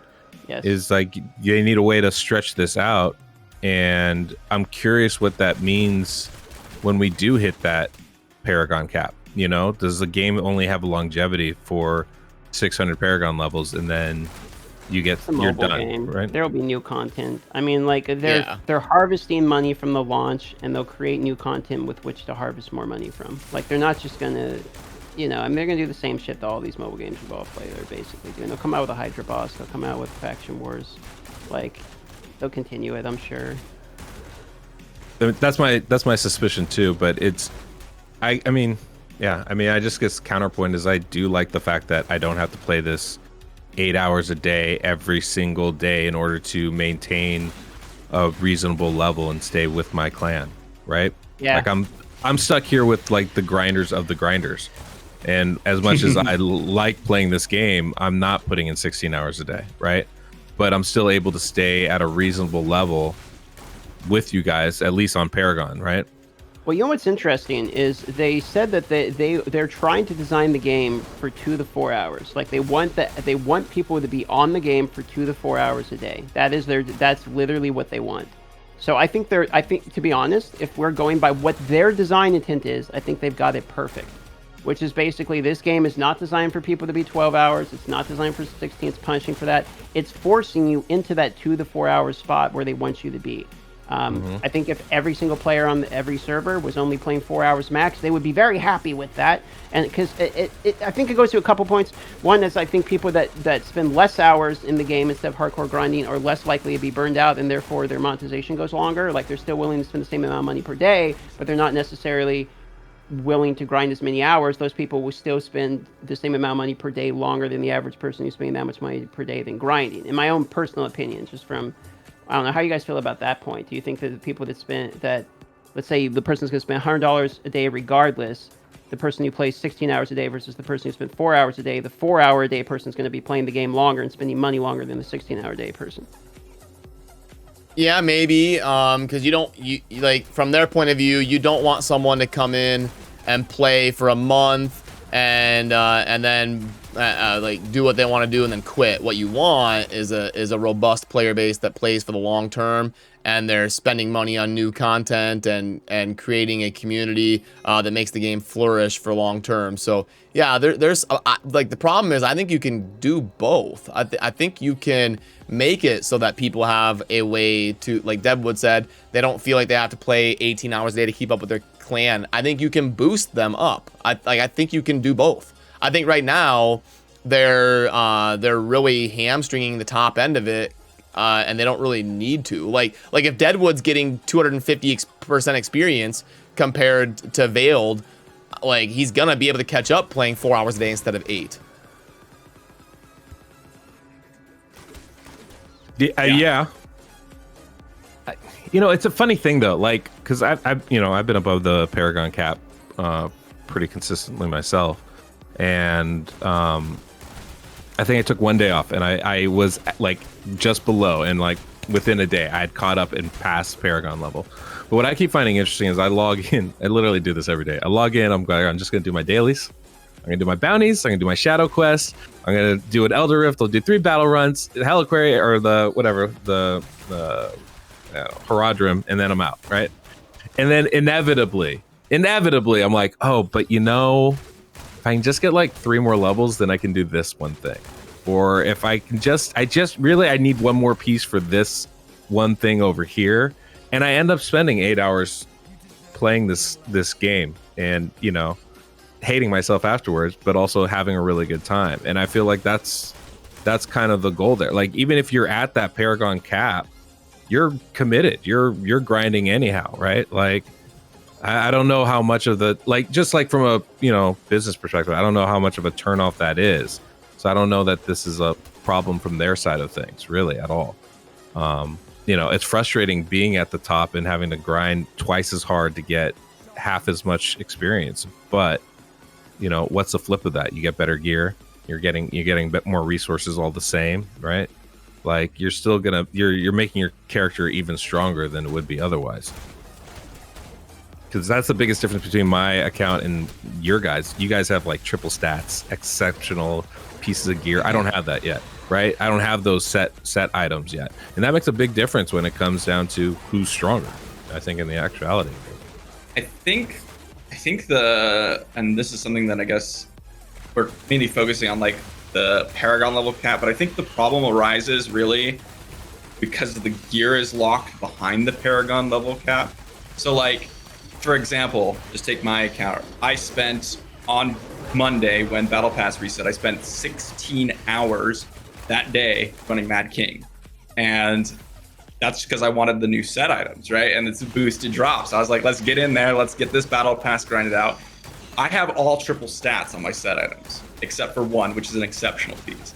All my legendaries are exceptional except for one, one is a triple stat, and the others are just exceptional high stats. So in order for me to get an upgrade, I could get an upgrade, maybe about 50 extra combat rating. But other than that, I gotta wait to Paragon 80. So basically, I can't really progress my character. Like I'm literally grinding Paragon levels for 4 armor pen. Because if I get a drop, there's like maybe a 0.001% chance it's an upgrade. So it has to be a better exceptional. So that's the only sad part. Is like there's really not much I can do in the game to get stronger. So what would be a good system? Because like in Diablo 3, you have like the ancient and primal grind. It's like you could never max out because like, oh, I could, you know, get I could find a primal this or a better ancient of this, or I could level up my legendary gems and greater rifts. There was never an end. Or grind more Paragon, and there was no nerf. You could just go. So how could Diablo Immortal pull that off within the spirit of the game? Like maybe lift the level cap of gear? Yeah, and there's two sides to that one though, because like if you're a whale, you can get 1200 combat rating from your legendary gems, a little bit more, about 1400 if you completely max out. So like if you lift the level cap, people who spend $50,000 are going to go ahead and get to health 3 faster, health 4 faster. But I think in general, it's just going to be better because the grinders will be able to get to health 3. Like I could do health 3. It'll be slow, but I could do it. And if I could equip that gear, I'd do it. But I can't, so there's no reason for me to do it. I feel like the gear is the biggest demotivating part. I don't think I have too big of a problem with Paragon gear, like limiting out the hell levels, or even the blacksmith upgrades, even though that can be kind of frustrating. My biggest problem is looking at my health 3 and seeing that not the combat rating, but the Paragon level is 80. So it's like even if I well out and support your game and spend money so I can progress faster, I can't progress faster. Like there is no progressing faster, because if I want to go to health 3, which I could probably do, it might be rough, but I could do it for the challenge and the fun of it and the good gear, but I'm not going to wear it for like 3 weeks or however the fuck long Paragon's 80 is going to take. And so it's like it forces me into, okay, well, what can I do? Well, I can do my bounties, my contracts, I can do my PvP battles a day, I can try to grind a little bit higher on the leaderboard, but really there's only like the daily activities it forces me to do, and then it's go grind Paragon, which the end game of that is to unlock the thing, which you could just give me right the fuck now, and then I will go play the game. Like it doesn't, you know what I mean? You don't have to gate me with the time, because like I'm still in the game and there's still other things to do. Like I still have to do the blacksmith. I'm still going to try to climb the leaderboard. I don't know how much time they need to develop content above it, but the level gating of the different hell difficulties instead of like just how strong you are, and the gear gating of that as well is extremely frustrating for me. Yeah, I would maybe go in 30 to 50, but 30 to 80 is like, are you fucking kidding me? Like I have to do 50 more levels now? 30 to 80 is a rough. That's rough. That definitely hurts, because you're 40, 45 veiled, and you're already able to do health 3, and you got 30, 40 more levels before you can even equip that stuff. That's bad. And not Like, even that's that, but for it's not just XP gated. It's literally time gated. Because like Vale said, you hit a point where you literally can't. Like you are more efficient to literally not play, because you're getting 10% XP. So it's time gated as well. Like in Diablo 3, it was just progress gated. Like if you want to go from GR 100 to GR 120. You just need to progress. You just need to get stronger. There is no like, well, in 4 weeks I can do it. You know how when we were talking about spooning, I was saying I'm not mad because it's a symptom. What you're talking about now is the disease. Like the actual problem now is the leveling of it. And all this shit that we're talking about is exactly why we're running into the spooning thing we started with. It's because there is these problems. People are frustrated. They are trying to get around them, and they're trying to make it into the game they want. They just want to play the game. They don't want to grind the same Mooncamp encampment a billion fucking times. I agree with that. I think it's interesting. Like, you all come from Rain, and I've played a bunch of Rain. I've played a bunch of gacha games. They're all time gated. Like they're all time gated. And I think probably the most upsetting thing is like, we were told that this game doesn't have an energy system. We were like, that's awesome. It's a mobile game, no energy system. We can play the game all day. In reality, the effectiveness is so low that it basically feels like we were given an energy system to me. Like that's what it feels like. The server Paragon level is your energy system, basically. Yeah, and that's kind of what the disappointing factor is, I think. Can I ask a question then? I'm really playing devil's advocate with this because I don't disagree with what you guys are saying. But why do you keep grinding? Wow, for YouTube content. I mean, that's fair. I still enjoy the game. I mean, I enjoy the game, and I want to see what the rest of the game is. If the rest of the game is killing the same minion over and over again on a higher and higher difficulty, at some point I'll probably get disillusioned with the game and quit, which has happened with multiple games. And I think the biggest problem is in other MMOs, there's more activities to do. If it was like mobile games, I mean, you can see it in the download size of these games. It's a 12 gigabyte game, which is what people are like, holy shit, that's large for your mobile game. Isn't that kind of telling? Like, aren't most faux MMOs like 60, 80 gigs? There's literally more stuff inside of the actual fucking game. So I kind of feel like that's what it is with mobile too. It's like, yeah, I could stop grinding and I could get bored and I could quit my job in YouTube and, I don't know, become a motorcycle YouTuber or some shit and then get bored with that too. But it's like, what the fuck else am I going to do? Like, RuneScape's a grind too. If I log into RuneScape, I'm going to cut the same tree for 3,000 hours straight. You know what I mean? And I'll love it. I'll love every second of it. So I also have to ask myself, why does this bother me? And to be honest, it's like, every game I go to is always going to have a problem. I don't know if there's ever a game that I've played that something hasn't bothered me. And I don't know if you guys feel that way too. Like, there's always a problem with some game I'm in. And games are never perfect. I play them anyway. I'll bitch and moan about them, but I'll always play them. Well, and then 10 years later, they'll talk about how good they were. Like, Witcher 3 had a bevy of issues when it first came out. The combat system is so counterintuitive until you get used to it. But people forget that, and they just call it the best game ever made, ever. Yeah. And I'm sure 15 years from now, games that we're playing now are going to be like, oh, that was... Like, if they ever figured Cyberpunk out quicker than they did, it's too late now. But if they would have figured it out in 3 months, 10 years from now, we'd probably be like, oh, Cyberpunk was the best game. CD Projekt Red did it again. So we tend to have very short memories on the faults of previous games. Could put this whole conversation onto the music industry and music genre, like, and you could basically explain why people are like, I hate kids' music these days, and, you know, the music back in my day were great. It's the same thing with games, you know. I mean, nostalgia plays heavily on all of us. Well, yeah, I mean, Diablo 1 was revolutionary, but if Diablo 1 released now, people would be like, this is garbage. No. One of the things I think they did do smart with that, considering that they do have the time gating and the Paragon leveling and all that stuff, is they did give us the Shadows and the Immortals.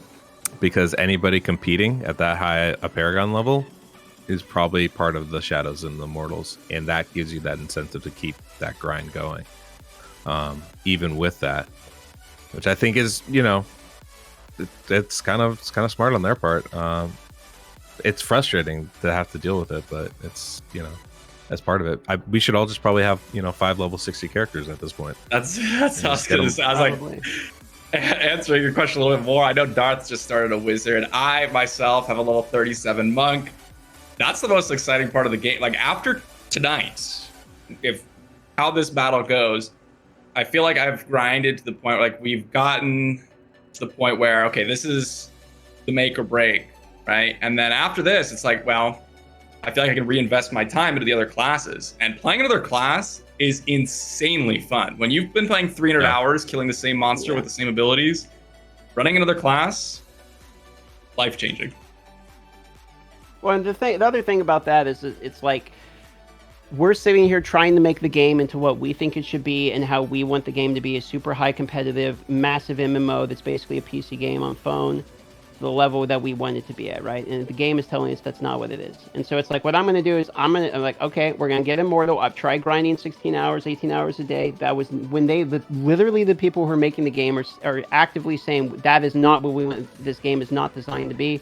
So I'm going to try it the way it is designed. I'm going to make different classes, have fun with it, play it, around the server level, enjoy the experience, and see if I can actually enjoy the game the way it was designed to be enjoyable. Is it actually a failure of a game? Like if the design was to play 2 or 4 hours a day, and the people that are doing that are actually like, oh, this game's fucking great, and the people that's paying $5 are playing casual are like, I fucking love this game, and only the people who are trying to make it what it's not, and they're mad it's not Diablo 4, which is in fact coming, are unenjoying it. Is the game actually a failure?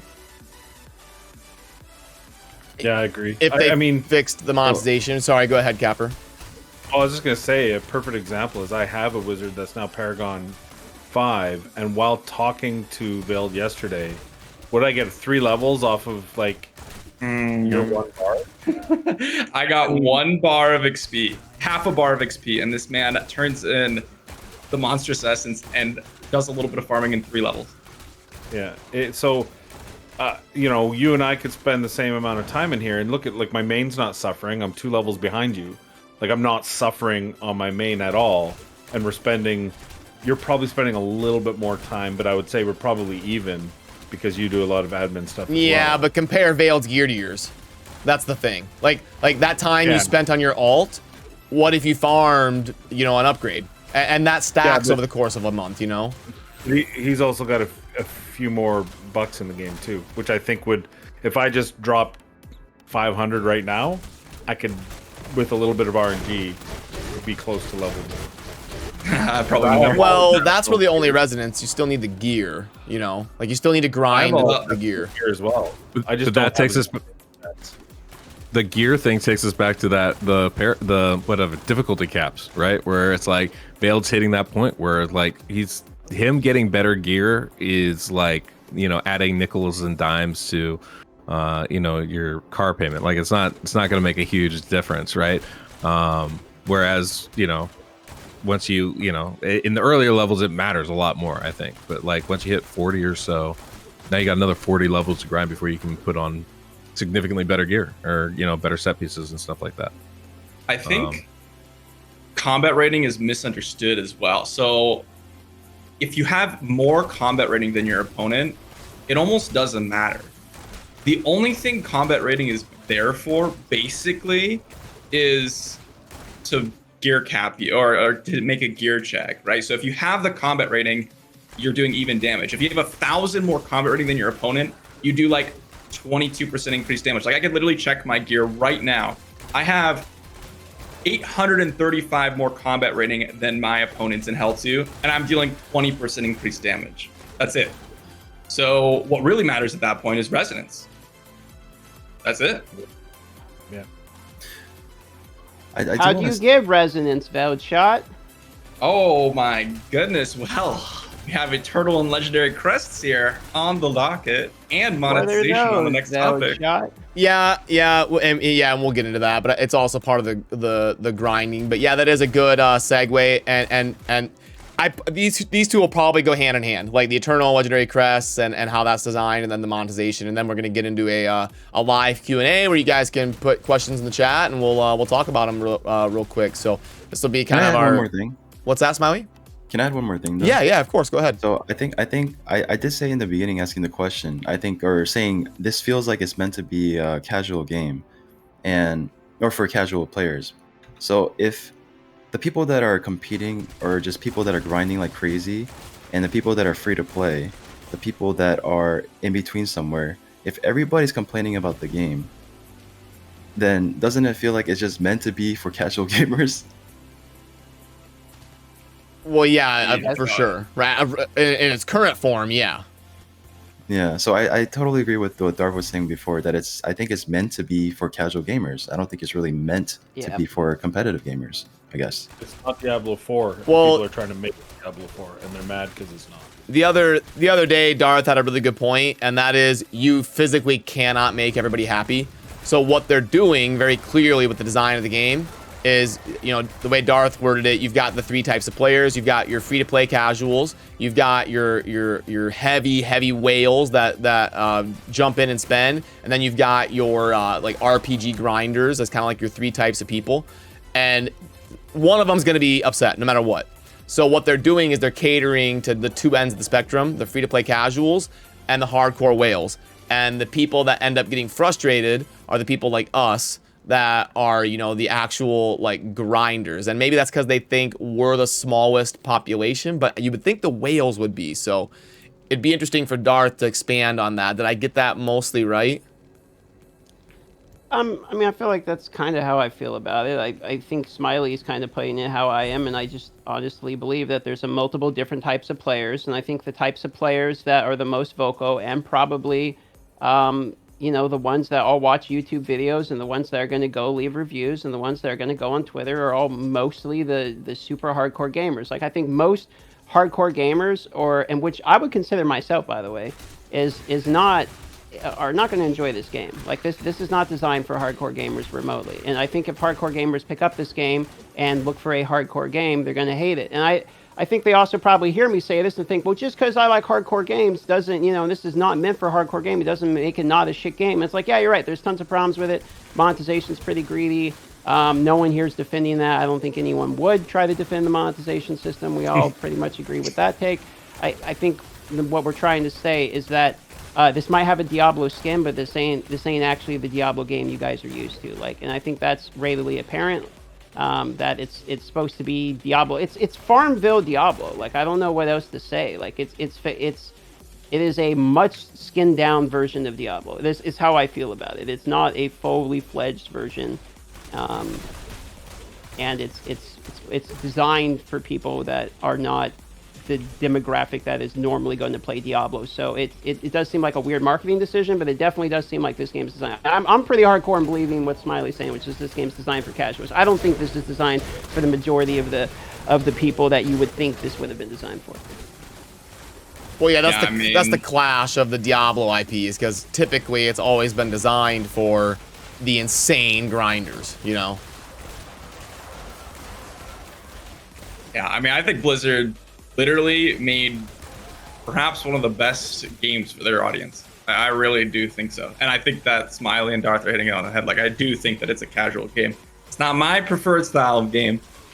I enjoy it, but... outside for like an hour!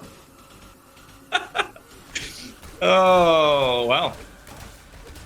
He's gonna eat some cold burritos or something.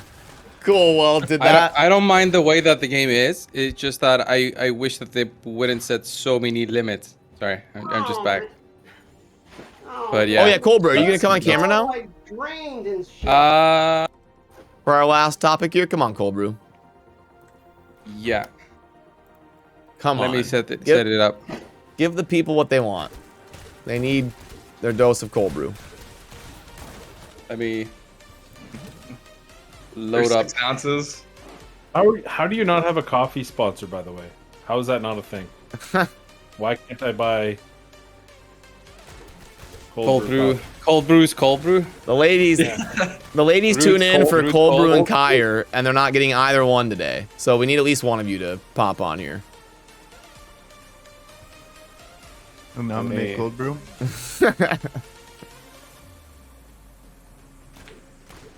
No, that's cool. And I'll go ahead and segue us to the next topic unless somebody wanted to jump in on anything. But I think we kind of covered it. And thanks for that that context there, Smiley. So the last one here, I think the topic's been pretty much beaten into death, so we don't have to go super hardcore into it. But I do think some people might still be a little bit confused about the Eternal Crest, especially if they're a newer player to Immortal. And then we'll just kind of touch base for a couple minutes on the on our thoughts on some maybe ideas that would make the system a little bit better, and then we'll dive into Q&A. So, Veiled, will you just give us a quick, like, 30-second synopsis on the different types of crests, because it's not really laid out that great in game. Yeah, so we have 3 different types of crests. We have rare crests, which are essentially useless, and I actually think that this kind of got overlooked a little bit. Rare crests were better in the beta. I don't know if anyone remembers, but we made a video. Blizzard announced, like, oh, we're going to make it free-to-play friendly. We're going to add the crafting system.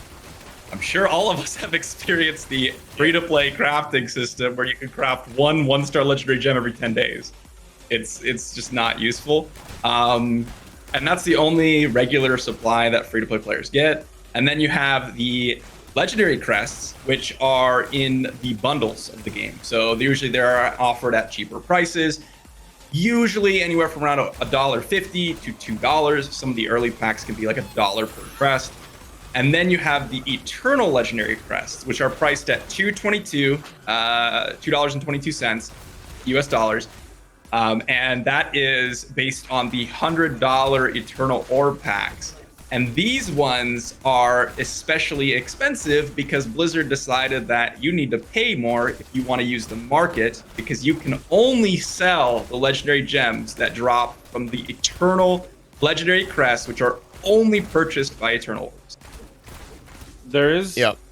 I think if you do the random legendary gem from the crafting, I think you can also sell it. But if you do the guaranteed 2-star, you do not. It's bound, which is even crazier. That one type of craftable is sellable and the other one isn't. All other versions are. Yep, sorry. It's so weird about what's available and what's not. And I think, thank you, by the way, for detailing that, Veiled. I think if they're gonna do that, it needs to be 2 different ones. Like, you need to be able to see when you're plugging in your Rift, which one am I plugging in? They need to be different colors. They need to be different, because it's a huge deal. If I drop a 55, blood-soaked jade, like, is that worth 400,000 platinum, or is it account bound? Like, that's a huge deal. So it needs to be really articulated better, and you need to be able to clearly see what you're getting into. And I know we all did videos, talking about how frustrating that is, but I can't believe the system is the way it is, where they're so different, but they literally go into the same stack. Yeah, and you can't even pick which one. It just automatically uses bound first. Yeah, I think that's absurd. That's got to be changed if it's going to be that big of a deal. And also, like Veiled said, I think rare crests are kind of a meme. They need to get way better than they are. Well, and fading embers are capped. Yeah, it's yet another cap, which is part of the problem, because that's how you get some of those crafting materials, and it's very low. The cap is absurdly low. You get what, 220 from grinding, and then 220 from using rare crafts. 120. Even less. Yeah, so it's like, well, there's Monday and Tuesday. Thanks. Yep. Yeah. It's unfortunate they don't really give the free-to-play players a lot of opportunities to catch up via grinding, right? Like that's the thing that you'd like to be able to see, at least, is like, well, I can put in my energy, put in my effort, and spend 8 hours on your game, and at least I'm like within spitting distance of some of the top players in the game. But you're not going to be within spitting distance. It's not even going to be close. Yeah, and then I think Darth's eating. I was gonna have you chime in if I got the synopsis right, because I know you had done a video being kind of frustrated about the mechanic of the Eternal Crest. Did I kind of wrap it up right? I mean, yeah, there's 3 tiers. The only one that you can trade with is the highest tier, the one that you literally can only buy with like the most premium fucking currency, the most expensive version. Who would have guessed? The other problem is that if you straight up buy the crest out of the shop, like there's a $50 pack that you can buy out of the crest. They give you like 30 of these crests. They're not the trading ones. They give you the shit ones, and they do it on purpose. I don't want to hear that they don't do it on purpose. They do. Like it's consistent throughout all of the packs. All of the packs give you the non-eternal ones. I got fed some wine, like it's probably bugged. Horse shit. It's not a bug. Yeah, It's on purpose. I remember It's that. annoying and it's predatory. And not only that, but there is a difference in pity between the normal ones and the eternal ones. So if you buy the $50 pack for 30 of them and all that, well, now you're 20 short. And guess what? You can't buy the normal ones. Is there an option in the store to buy the non-tradable northern ones for cheaper? There isn't.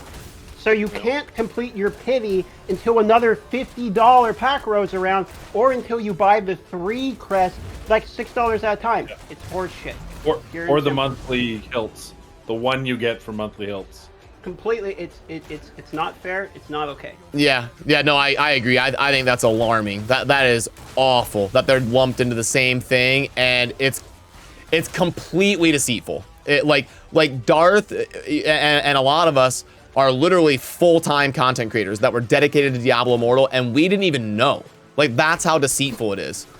We had to like find out about that, and then when we did, the most active and most expert people in the world thought it was a bug. The people that had played thousands of hours were like, "Oh, really? Like that's got to be a bug."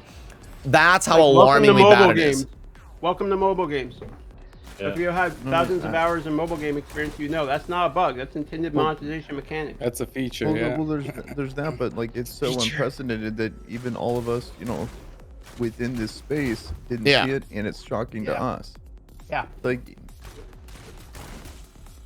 Yeah, it's a good point, because we are mobile gamers that have all technically whaled out and been for years in this industry. And it was shocking to us. So imagine there's going to be so many players that are confused, that are going to be like, wait, what? Like, I just dropped a 5-star seeping vial I was excited to sell. Why isn't it showing up in the market? They're going to be like submitting tickets like, I got this gem I want to sell that I got with my crest. Why can't I? And the support staff's going to have to sit here and like explain it. Like, it's really, really bad.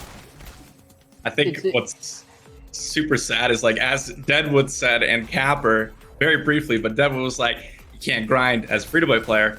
As Capper said, the ones that they sell you in the shop are also bound. Like, the ones that they sell you in the Hilts Trader are also bound. Like, there's no way for a free-to-play player to sell your legendary gems on the market, besides, like, the random craft. Yeah, participating in the market's kind of gated. That's on purpose because kind of. If there's a pity on that, is it included with the craftable? Probably not. The craftable is probably a 1 in 200 chance to get anything better than a 1-star or 2-star. And so most people are probably just going, well, I'll just take the guaranteed 2-star. That'll be fine. I'll sell it on the market. I'll get my 4,000 plat. Everything will great. I'll be able to level up the one I need. And then they find out they can't, and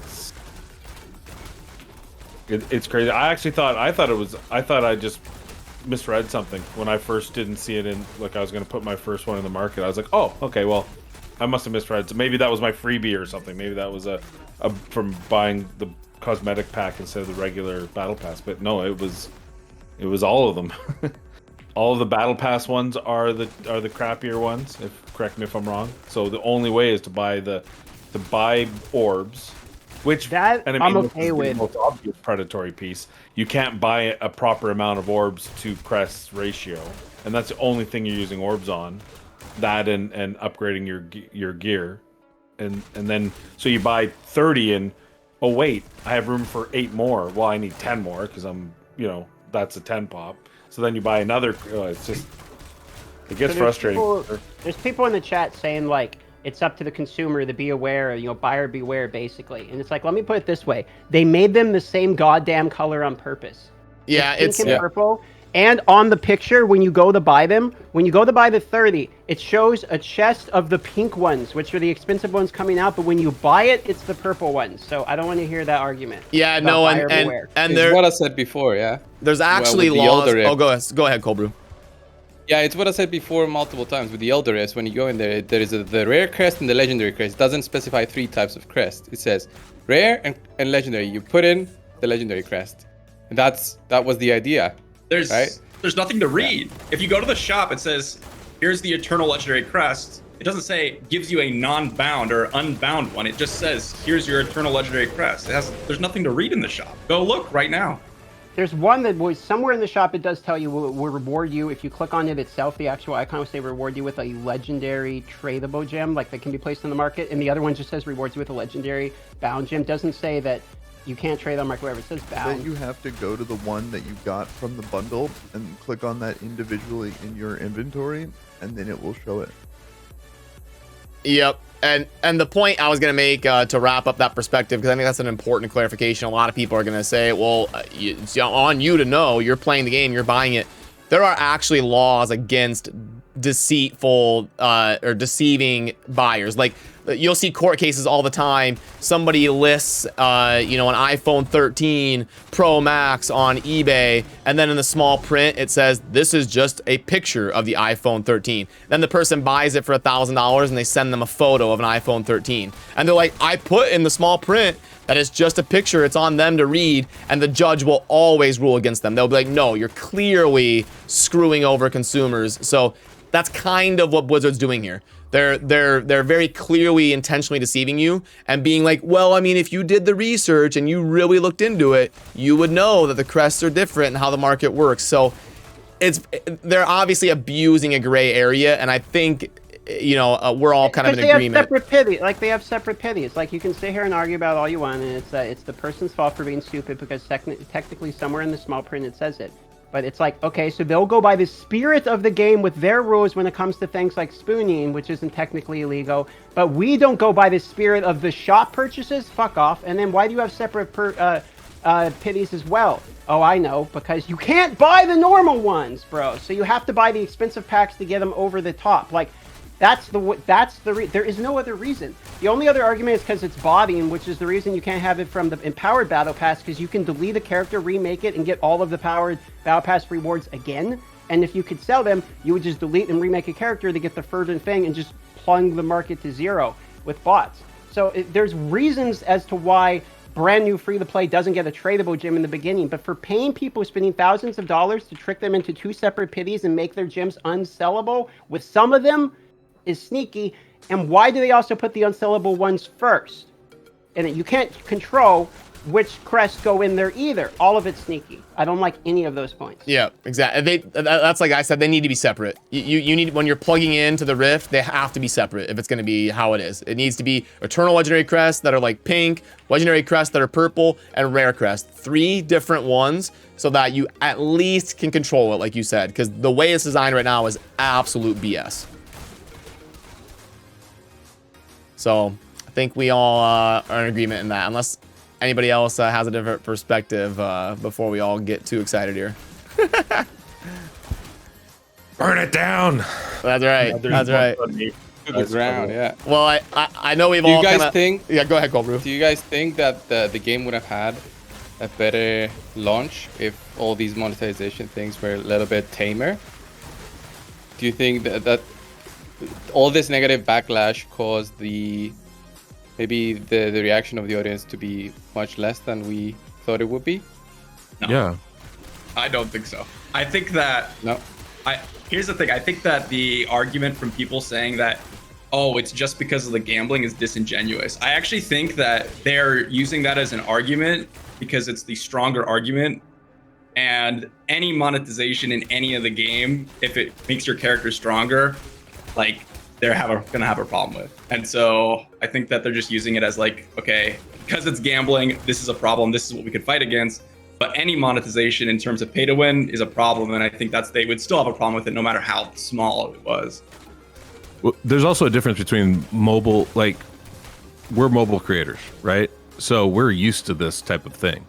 A lot of the people that have been, shitting on the game, they're Diablo players, or they're main game players, so they don't understand the way that these things are structured or why they work. They're used to spending $60 on a game and that's it, or maybe you can buy a skin or a couple other things that aren't as impactful as you're going to find in something like this. So they come from a totally different point of view on it, right, than we would. Yeah, that's what I said in my collab with Hell Hades. Is what you're witnessing is like the bridging of two worlds, and it's a culture shock for one, and it's like a meh. This is kind of par for the course for the other. But one of the thing is, I think from our, I'm sorry. Go ahead, Capper. Go ahead. Oh, you go ahead, Devin. I was gonna say the difference to me is that with the monetization are clearly issues with it, right? Like we just spent 15 minutes talking about how some of these things are really bad, and they're like legitimately bad. And I feel like if they had fixed that, then they wouldn't have that kind of criticism from our side of things, from the mobile players. And I feel like that does make a difference to it, right? These, to me, that's the big thing. It could have been written off, I feel like, as people, people complaining about video games, because I mean gamers do that literally all the time. Like it's always some latest drama with whatever, but it's only the big ones that get massive amounts of coverage from mainstream YouTubers that start making it into like mainstream press, like Star Wars Battlefront 2 with the most downvoted one of all time made it in the mainstream press. I've had 3 articles written about my videos from 3 different like pretty well-known magazines. It's making it into mainstream media. Ted Cruz literally was talking about gambling regulations because of Diablo Immortal. So we're getting to the point where the conversation it's gone beyond us mobile gamers. We're all used to this, which doesn't mean we're approved. By the way, people will discredit what Deb would say about we're used to it and all that by saying, well, you're conditioned, you're a mobile gamer. Just because you're used to it doesn't make it right. Yeah, they're right. That's not what we're saying. We're saying we're familiar with the business practices and tactics and why they actually work to benefit the business. This has nothing to do with our personal opinion, and I feel like people will throw away mobile gamers, creators into the dumpster just because we're mobile gamers and hold a phone sometimes, which is the stupidest argument I've ever seen. It's no, we're actually been here long enough to see how the money flows in these businesses, and so we understand that probably even more acutely aware than most of these other YouTubers do that would take videos like mine and remake them. So in my Thank you for clarifying. Yeah, absolutely. So in my own personal opinion, I think this game would have not got anywhere near as bad of press, but it would always have gotten bad press. No matter what, the game could have come out flawless, it's going to get bad press. Unless they removed all aspects of pay to win. There would have had to been cosmetics only. People would have still complained about cosmetics, but it would have been praised as a decent mobile game. And thank God Blizzard's turning around. Probably would have got some positive stuff out of that, but there would still be flamed unless the monetization was just not even there, in my own personal opinion. But this level, of massive news coverage. This is the largest negative press I've ever seen about any game in my entire history of being a video gamer. I've never seen worse. You could argue Star Wars Battlefront 2. It's usually like the 3 minutes, like, oh my god, Marvel Future, whatever that last one was. Right. Oh my god, it's pay to win, it's kids, it's Star Wars, or Star Wars is just as bad, but whether it's Galaxy of Heroes or whether it's the Marvel, but then they're on to the next soundbite. But this has staying power. Like how many weeks are we in now, and they're still talking about how awful it is, how completely monetized. And the thing is, the funniest part to me is you get Asmongold and Quinn, who are 2 very well-known personalities in the gaming market, and they're playing this card to rally the masses, saying this is monetization, it's awful, you can't like it, they're getting kids to spend money. That's not why they're mad. That's why that's what they're using to rally. Why they're mad is because their spend isn't getting them ahead. Quinn spent $26,000 on the game before he got his 5-star and then quit the game because that $26,000 didn't make him better than anyone else on his server. And Asmongold is the same thing, and if you don't think so, watch him play Lost Ark. He said in one of his streams, he said he had $40,000 prepared to spend on Diablo Immortal in the beginning for content, but when he saw Quinn and how much it cost and how long it would take, he decided not to do it. And it's you can see that because he was spending money in the beginning too. I totally agree with this point. Yeah, they want to make it look like now they're champions of the free-to-play, they're champions of what's right in gaming, but they're not. They're just mad because, and rightfully so, I agree with that, but I wish they would just say that. Hey, look, if I'm going to be a whale, I'm going to spend 20 grand, I should be 20 grand better than a free-to-player. Free-to-play can catch up to me with other mechanics, but as far as the pure monetization, I should get something for my value. And that's not what's happening in this game. And that's why I think they're going to... It could end up being trouble for the company. I don't know if they don't kind of... Here's my biggest problem, okay? So we have this... We have this Asmongold and Quinn guy, which I watch both of them. Quinn's extremely... He's 10 out of 10 content creator. So what I see is a pure entertainment factor. Okay, you watch him, you're going to have a good time. That is how his stream works, and you have to respect the man for him. The problem is we have mainstream Arthicos taking people like Asmon and Quinn as the average player who are going out of their way to make the game look like shit, and then say this player has spent $25,000 and just got a 5-star tip. Yes, because he did it the most inefficient way on purpose, ignoring the people telling him he can buy whatever gem he wants, and then he deleted all of it the second he got it. He looked like an idiot because he wanted to look like an idiot. He put a target on himself. All for content. And how like, much it's content? brilliant. I said, I don't remember who it was yesterday we were talking about.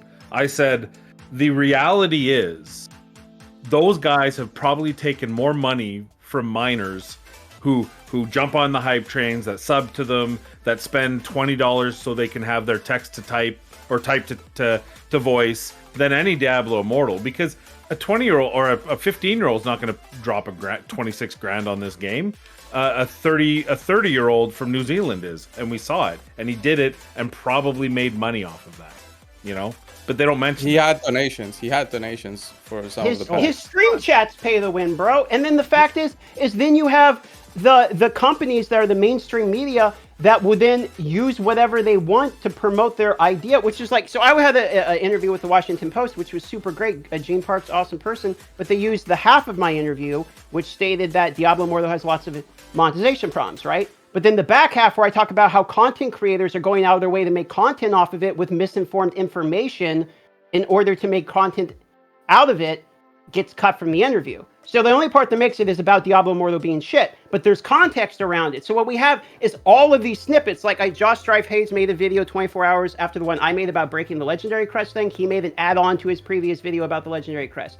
I then talk about Magic Find being the only way they're selling Legendary gear. 12 hours after I make that video, Belluor goes live and talks about how Magic Find's a problem in the game, right? So we have people taking snippets of conversation from people, either from me or from other people that actually play the game, and then using that to broadcast their point, so it's a game, a telephone game. Then the mainstream media comes in, grabs their point that they got from someone who's actually playing the game, and expands it once again. And by the time you get to that level, most of the important points have been cut out.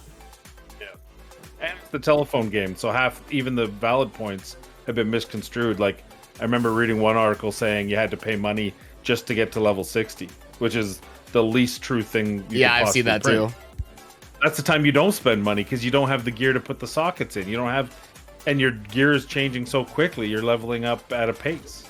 So yeah, I agree. It's sad, unfortunately, because what it does is it from a Blizzard's perspective, if you're reading all this, you're like, well, that's not true. That's not true. I can almost justify what I am doing, which does need to be fixed, which is inappropriate in my opinion, because these two things that are said are wrong, so I'm just gonna ignore the whole thing.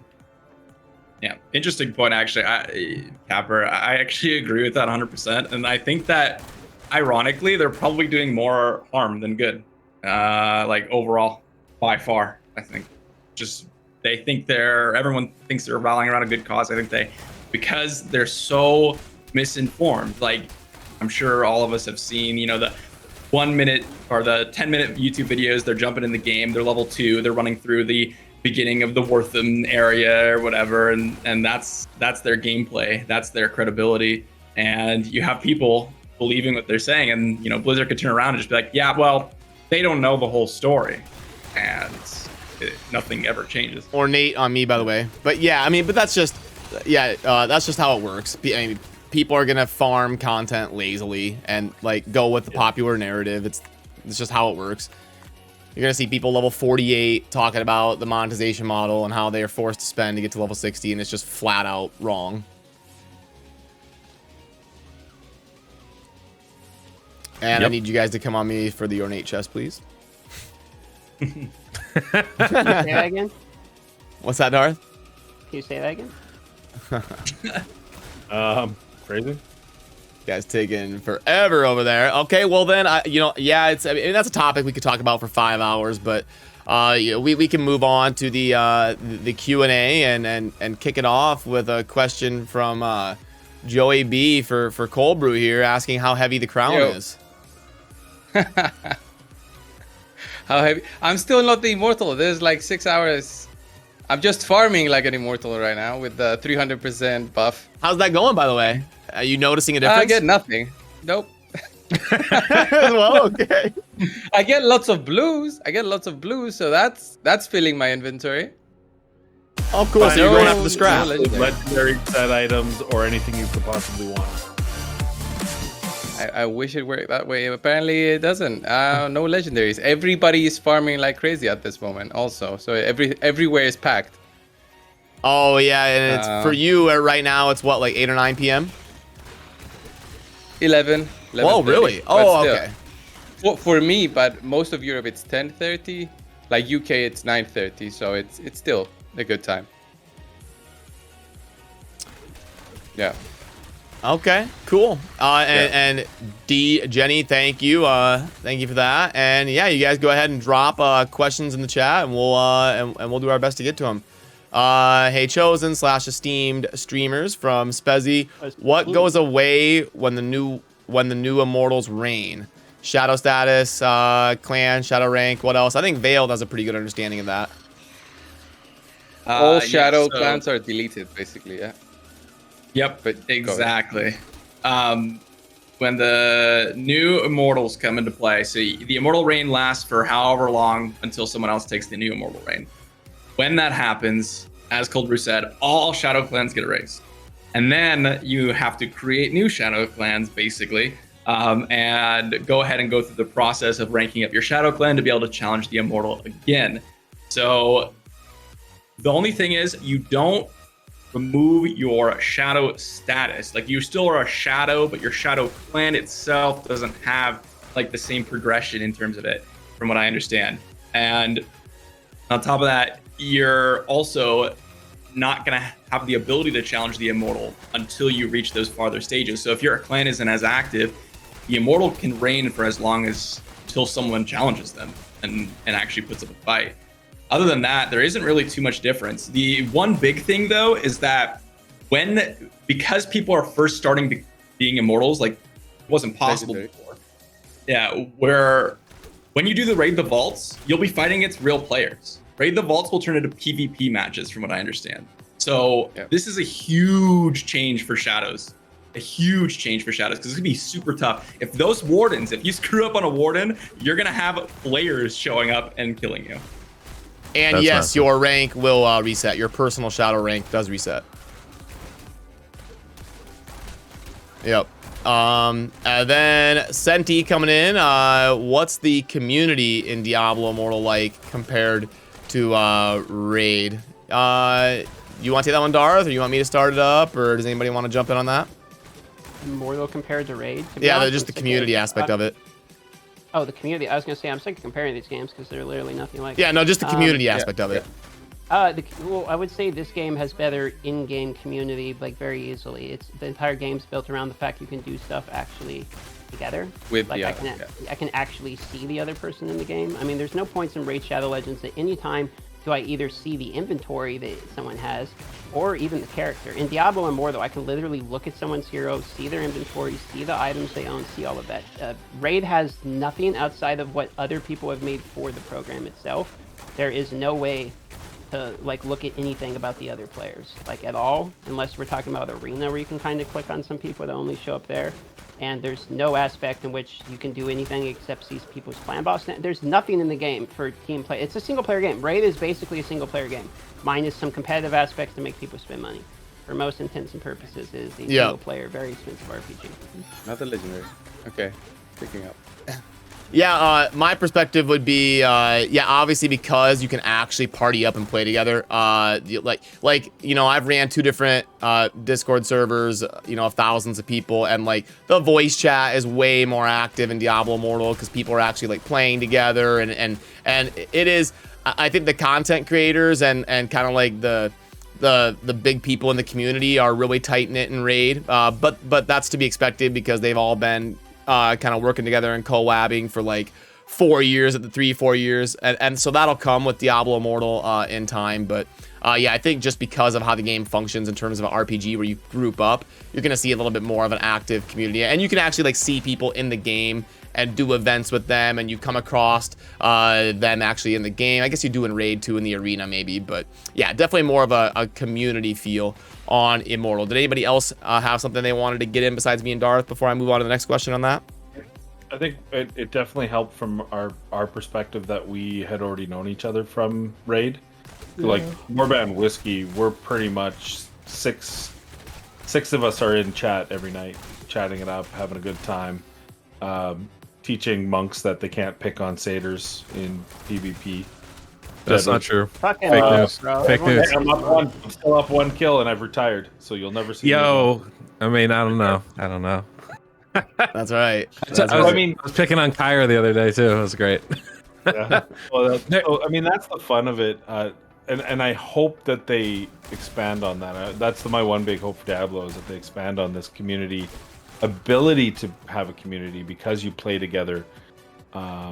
That we could actually play together as a group in PvP and that sort of thing. So I'm looking forward to that sort of stuff. Easily the most fun part about this game yeah. is the fact that you can play with other people, and that blows everything.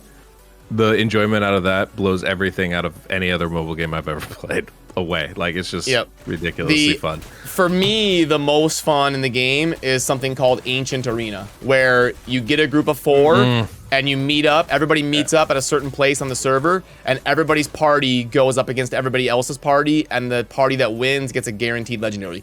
That's one of the most fun events I've ever seen in a mobile game. It's super. You get in voice chat. You have banter with other people that are there playing against you and killing each other and working together with your friends. They need to lean into that and do more stuff like that for sure. Are the timers still fucked up for overworld events like that? Last night it was right. We're working on. Hopefully it'll be live today, tomorrow at the latest. Getting actual countdown timers that convert to your server on the website. That'll pull up. You guys not see our website that we have? We have one website made by one of our members. Then we have a bot also made by one of our members. Yeah, nice. Let me know. I'll get you in touch with our coder. DiabloTimer.com. It's the site. Oh, okay, cool. Yeah.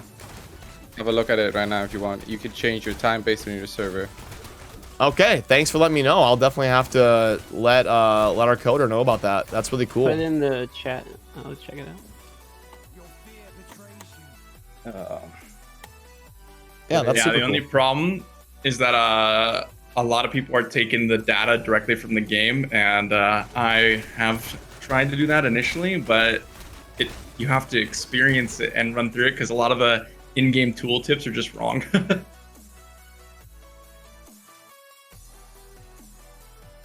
Yeah, this is pretty cool. Yeah, we're gonna do something like this on our website. Yeah, Colbrew, could you get me in touch with them and I'll talk to them and get them in touch with our coder? Yeah. It's a guy from our clan. Oh, cool. Yeah, nice. Yeah, because as some of you viewers might not know, we've got different areas of our clan conglomerate. U.S. West, U.S. East, and Europe. So it can be hard to kind of know what all these thousands of people are up to. So I'm kind of figuring this out live. But yeah, that's super awesome. Thanks for bringing that up, Cold Brew. I'll try to move on and get to everybody's questions. We got from Shrimp. Okay, question for you guys. What effort has Blizzard made to reach out to you guys for feedback and consensus on the game? Have they at all? I guess it'd be best for Darth to take that one.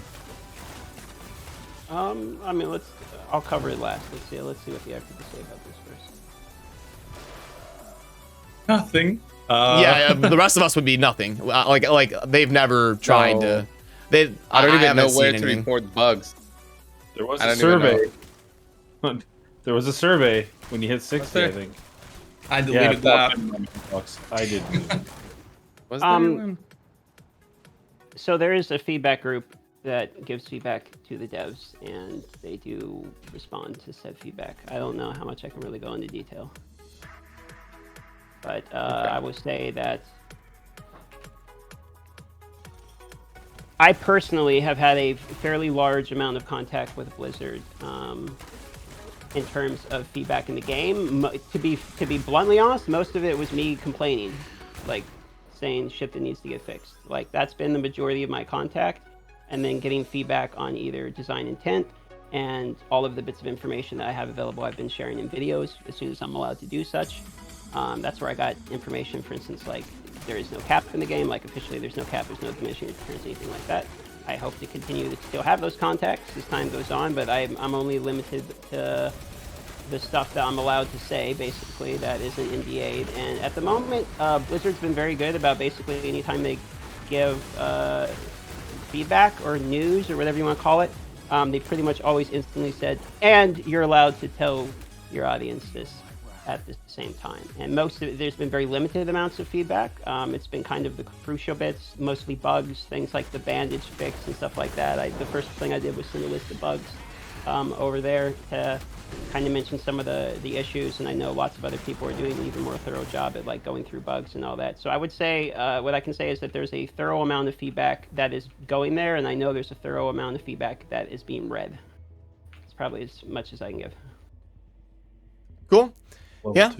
Thanks. So yeah, I think at least Blizzard is trying to reach out and start a group like that. But most of us haven't really been part of that conversation except for Darth as of right now. Let's see, what is the next one here? Okay. Question for everyone: if you have the power to add one thing or remove one thing in the game in its current state, which would you choose and why? I guess for me to start it off, the first thing I would add is a way to like increase your gems by some way you can farm. Like if you could farm the dust at least, or like a small drop rate in some dungeon or something, I'd add something like that. And something I would remove would be the nerfing and some of the caps that go on that demotivate people from playing. So I guess we can just really quick for 30 seconds let everybody touch on that, and we'll just go in order of the video stream here and start with Cold Brew. Yeah, I would like more ways to farm gems. Maybe remove the ember cap. That would help with the random crafting. Just remove it completely, but do not reduce the number that needed to craft.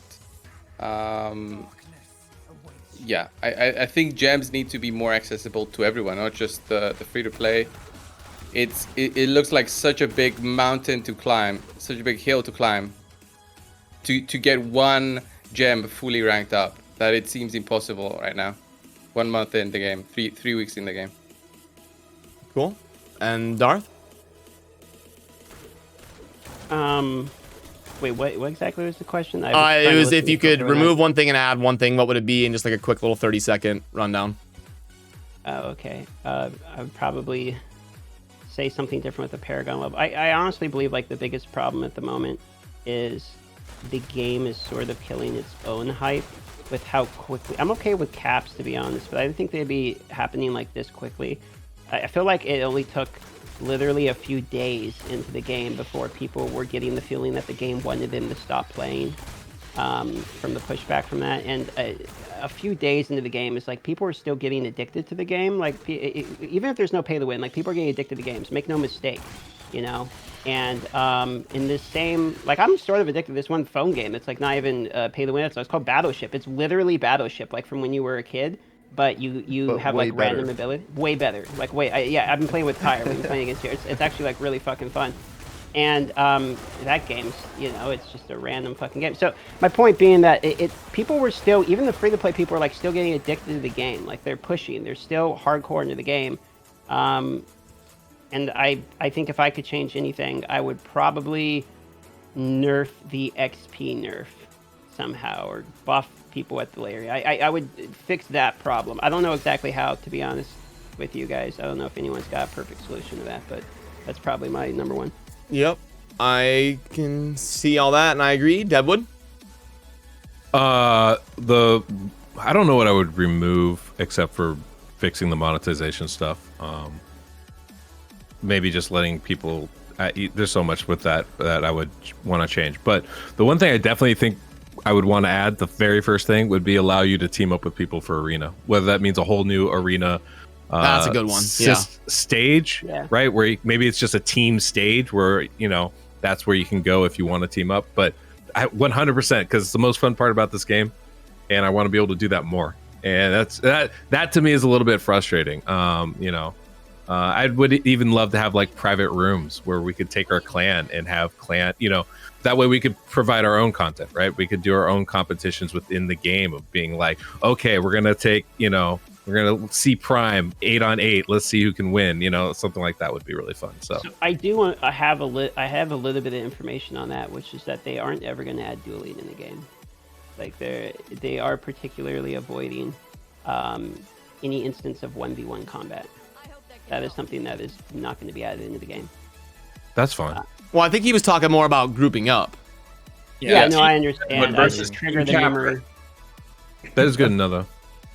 Yeah, I mean, man, it's all right. I'll get another shot at him. I'll take him down again. Cool. And then for you, Capper. If the one thing I'd like to add to the game is team bounties or contract. Like, we kind of have it, but I'd like it to be worth more than what we're doing right now. Like, if you have to go into a small area of the game to grind for hours on end, and that's your best form of XP, I think that's a fail. So I would love to see something added where the contracts would be the better form. Like, the four of us could go do a series of contracts that'd be better XP than this. They wouldn't be infinite, but at least that way, for a portion of the game, we could be doing different things in different zones. And the thing I would take out is the complexity of having to upgrade gems. It's silly. Like, I was just watching, even a 2-star, I now need a level 3, a rank 3 and a rank 4 to make my rank 5, rank 6. Like, it just seems like that's where the money, that's where the cost comes. And I get they want to make the money, but it just seems like, to me, that's what's broken in my mind, is just how ridiculously you need to do. And that's only for a 2-star. The 5-star, I will never have a rank 10 5-star ever. I know that because the cost of it is so ridiculous. So that's what I would change. Cool. Okay. And then Smiley. I'm not sure how you can really change it. I mean, there's like a couple things, like for the people that are grinding really hard, to maybe like shorten that gap to wearing level 80 gear. I think that's a start. And I think the monetization in this game is pretty crazy. Just like Capper was saying, I totally agree with that. I think it's really ridiculous to rank up gems, and the amount you need to go into those gems is just insane. But what I really wanted in this game was actually a PvP mode where it's kind of like in WoW. They had it a while back where it didn't matter whether you were pay to win or free to play. There was like a level cap, or like a specific like cap where everybody was on an even playing ground to make it more, fair per se. But I do understand they probably wouldn't add something like that, because then, what's the point of getting better gear? What's the point of spending all this money for better gems? But if it's like a separate mode or something like that for people to enjoy, I think that'd be pretty cool. Cool. Thanks, Smiley. And then Veiled. So I'm gonna suggest something that I would really like to transfer from. I keep referencing Guild Wars 2 when I talk about these games, but this game reminds me of that. Give me an account bound. Don't make it character bound. So my legendary gem should be account bound. My stores should be account shared. Everything should be account bound, so I can hop on a character. They have a separate Paragon level. They have separate gear, but I can progress my overall account by playing alts. Now, I know the game kind of said they don't want alts, but like with the Paragon catch-up experience, I feel like alts are so encouraged that make me feel like I'm progressing my entire account by locking in any class I want. That's my preferred, something that I would love to add. Yep, I'd love that too. Good point. And then I think it's Kyre we haven't gotten to. No, yeah. So what I'll remove the Paragon level cap from equipment gear. I don't like that at all. And then I would add something to make alts relevant, which I think Veiled has a good solution for. But I don't want to be discouraged by playing alts. Like, something that actually makes them like worth playing. Like, I feel like if I'm not playing my main character, I'm falling significantly more behind. Yes. So it's just kind of a bummer. You want to be nice? Sorry, I didn't mean to cut you off. I was thinking, like, what if all of the experience you get, like, on any alt slowly adds to your Paragon total? Like, you don't get the Paragon level on your alt to your 60, right? But you just add on, like, all of that experience the whole time. Or maybe, like, a 10% of your alt experience. Go, oh, you know what it should be? The server Paragon level. Let's say you got minus 40% on your main. all the experience you farm on your alts adds in that same minus 40% or whatever to each. So everyone's Paragon level is separate, but you're leveling everyone's Paragon at the Paragon level they're at. So it's like if you're even with the server, you're getting 100% wizard but 40% on your main at the same time. Yeah, that'd be cool. How it would just like convert it. Yep. Anyway, sorry, Kyra, what were you saying? Oh, no, that's pretty much it. I mean, like, it's just mainly, like, I want to be able to encourage the people that grind a lot by having them be able to go into, like, Hell 3 early or Hell 2 early and be able to equip that gear immediately. And then also would want the ability to use ults without feeling like I'm wasting time or sacrificing progression. Cool. Yeah. That's a great point, Kyra. Thank you. And thanks for taking the time to answer that one. And thanks for the question. Looks like we've caught up on the questions in the chat for the Q&A. So I'll wait like 20 seconds in case anybody was waiting to get one in there. But if not, we'll kind of wrap up here. I know we're already a couple hours in here on our chat for episode 1. So yeah, thanks for joining me, guys. You guys got any plans the rest of your and happy Father's Day, by the way, for everybody that applies to. But yeah, you guys got any big plans the rest of your day? Yeah, next 2 hours I'm still farming. Yep. You got the Immortal at night. What do you mean big plans? Like we're trying Yeah, to. I'm checking on you. Make sure you guys are ready. What time is it? Is it gonna be? We have it in 6 hours. Yeah. 6 hours. I'll try to be. But do I even need to be there for ours? It's just like the 8, right? Well, it's the 8 and the 3. Yeah. Yeah, 8 and 3. Yeah, the 3 of the 8. Well, can we have some bench players in case like disaster happens? Yeah, no, of course we will. We'll have like our top. Yeah, you have to. Yeah, we'll have some people ready to step in off the bench here. But yeah, one question popped up was, what would you like to see in season 1? I don't think they're gonna have seasons technically. They're gonna have like battle passes, right? Battle pass season. Yeah. As far as content, we kind of touched on that a little bit in terms of things we would want added, but yeah, for me, more things like the Ancient Arena and some of the other things like, you know, world events and things that other people touched on. But oh, you're good. But yeah, I appreciate the question. So yeah, no, you're good. Permanent revolving arena, Ancient Arena. Yeah, for sure. Yeah, that would be awesome. Yeah, so that's kind of the thoughts on that. But yeah, it looks like we're gonna wrap up. I appreciate you guys. You can all drop your, if you would all take the time to drop your it'd be hard for me to post them all, but if you want to drop your links in the chat or anything, we had Cold Brew and Darth Micro and Deadwood Jedi and Mad Capper and Smiley TK and Veiled Shot and Kyre Mobile, all of them content creators with their own channels and their own things and crushing it in our clan conglomerate. And we'll bring in other people from other clans and other areas of the game as well in the Diablo Immortal community. So yeah. Alrighty, so that does it for this one. Massive shout out to all of these content creators for joining me. It's always a good time, and I look forward to the next episode that we will do next Sunday at 2 p.m. EST. Every Sunday for our weekly Diablo Immortal State of the Game Immortal Portal chat that we do every Sunday. So that'll do it for me on this one. Hope you enjoyed. Thanks for watching. Peace.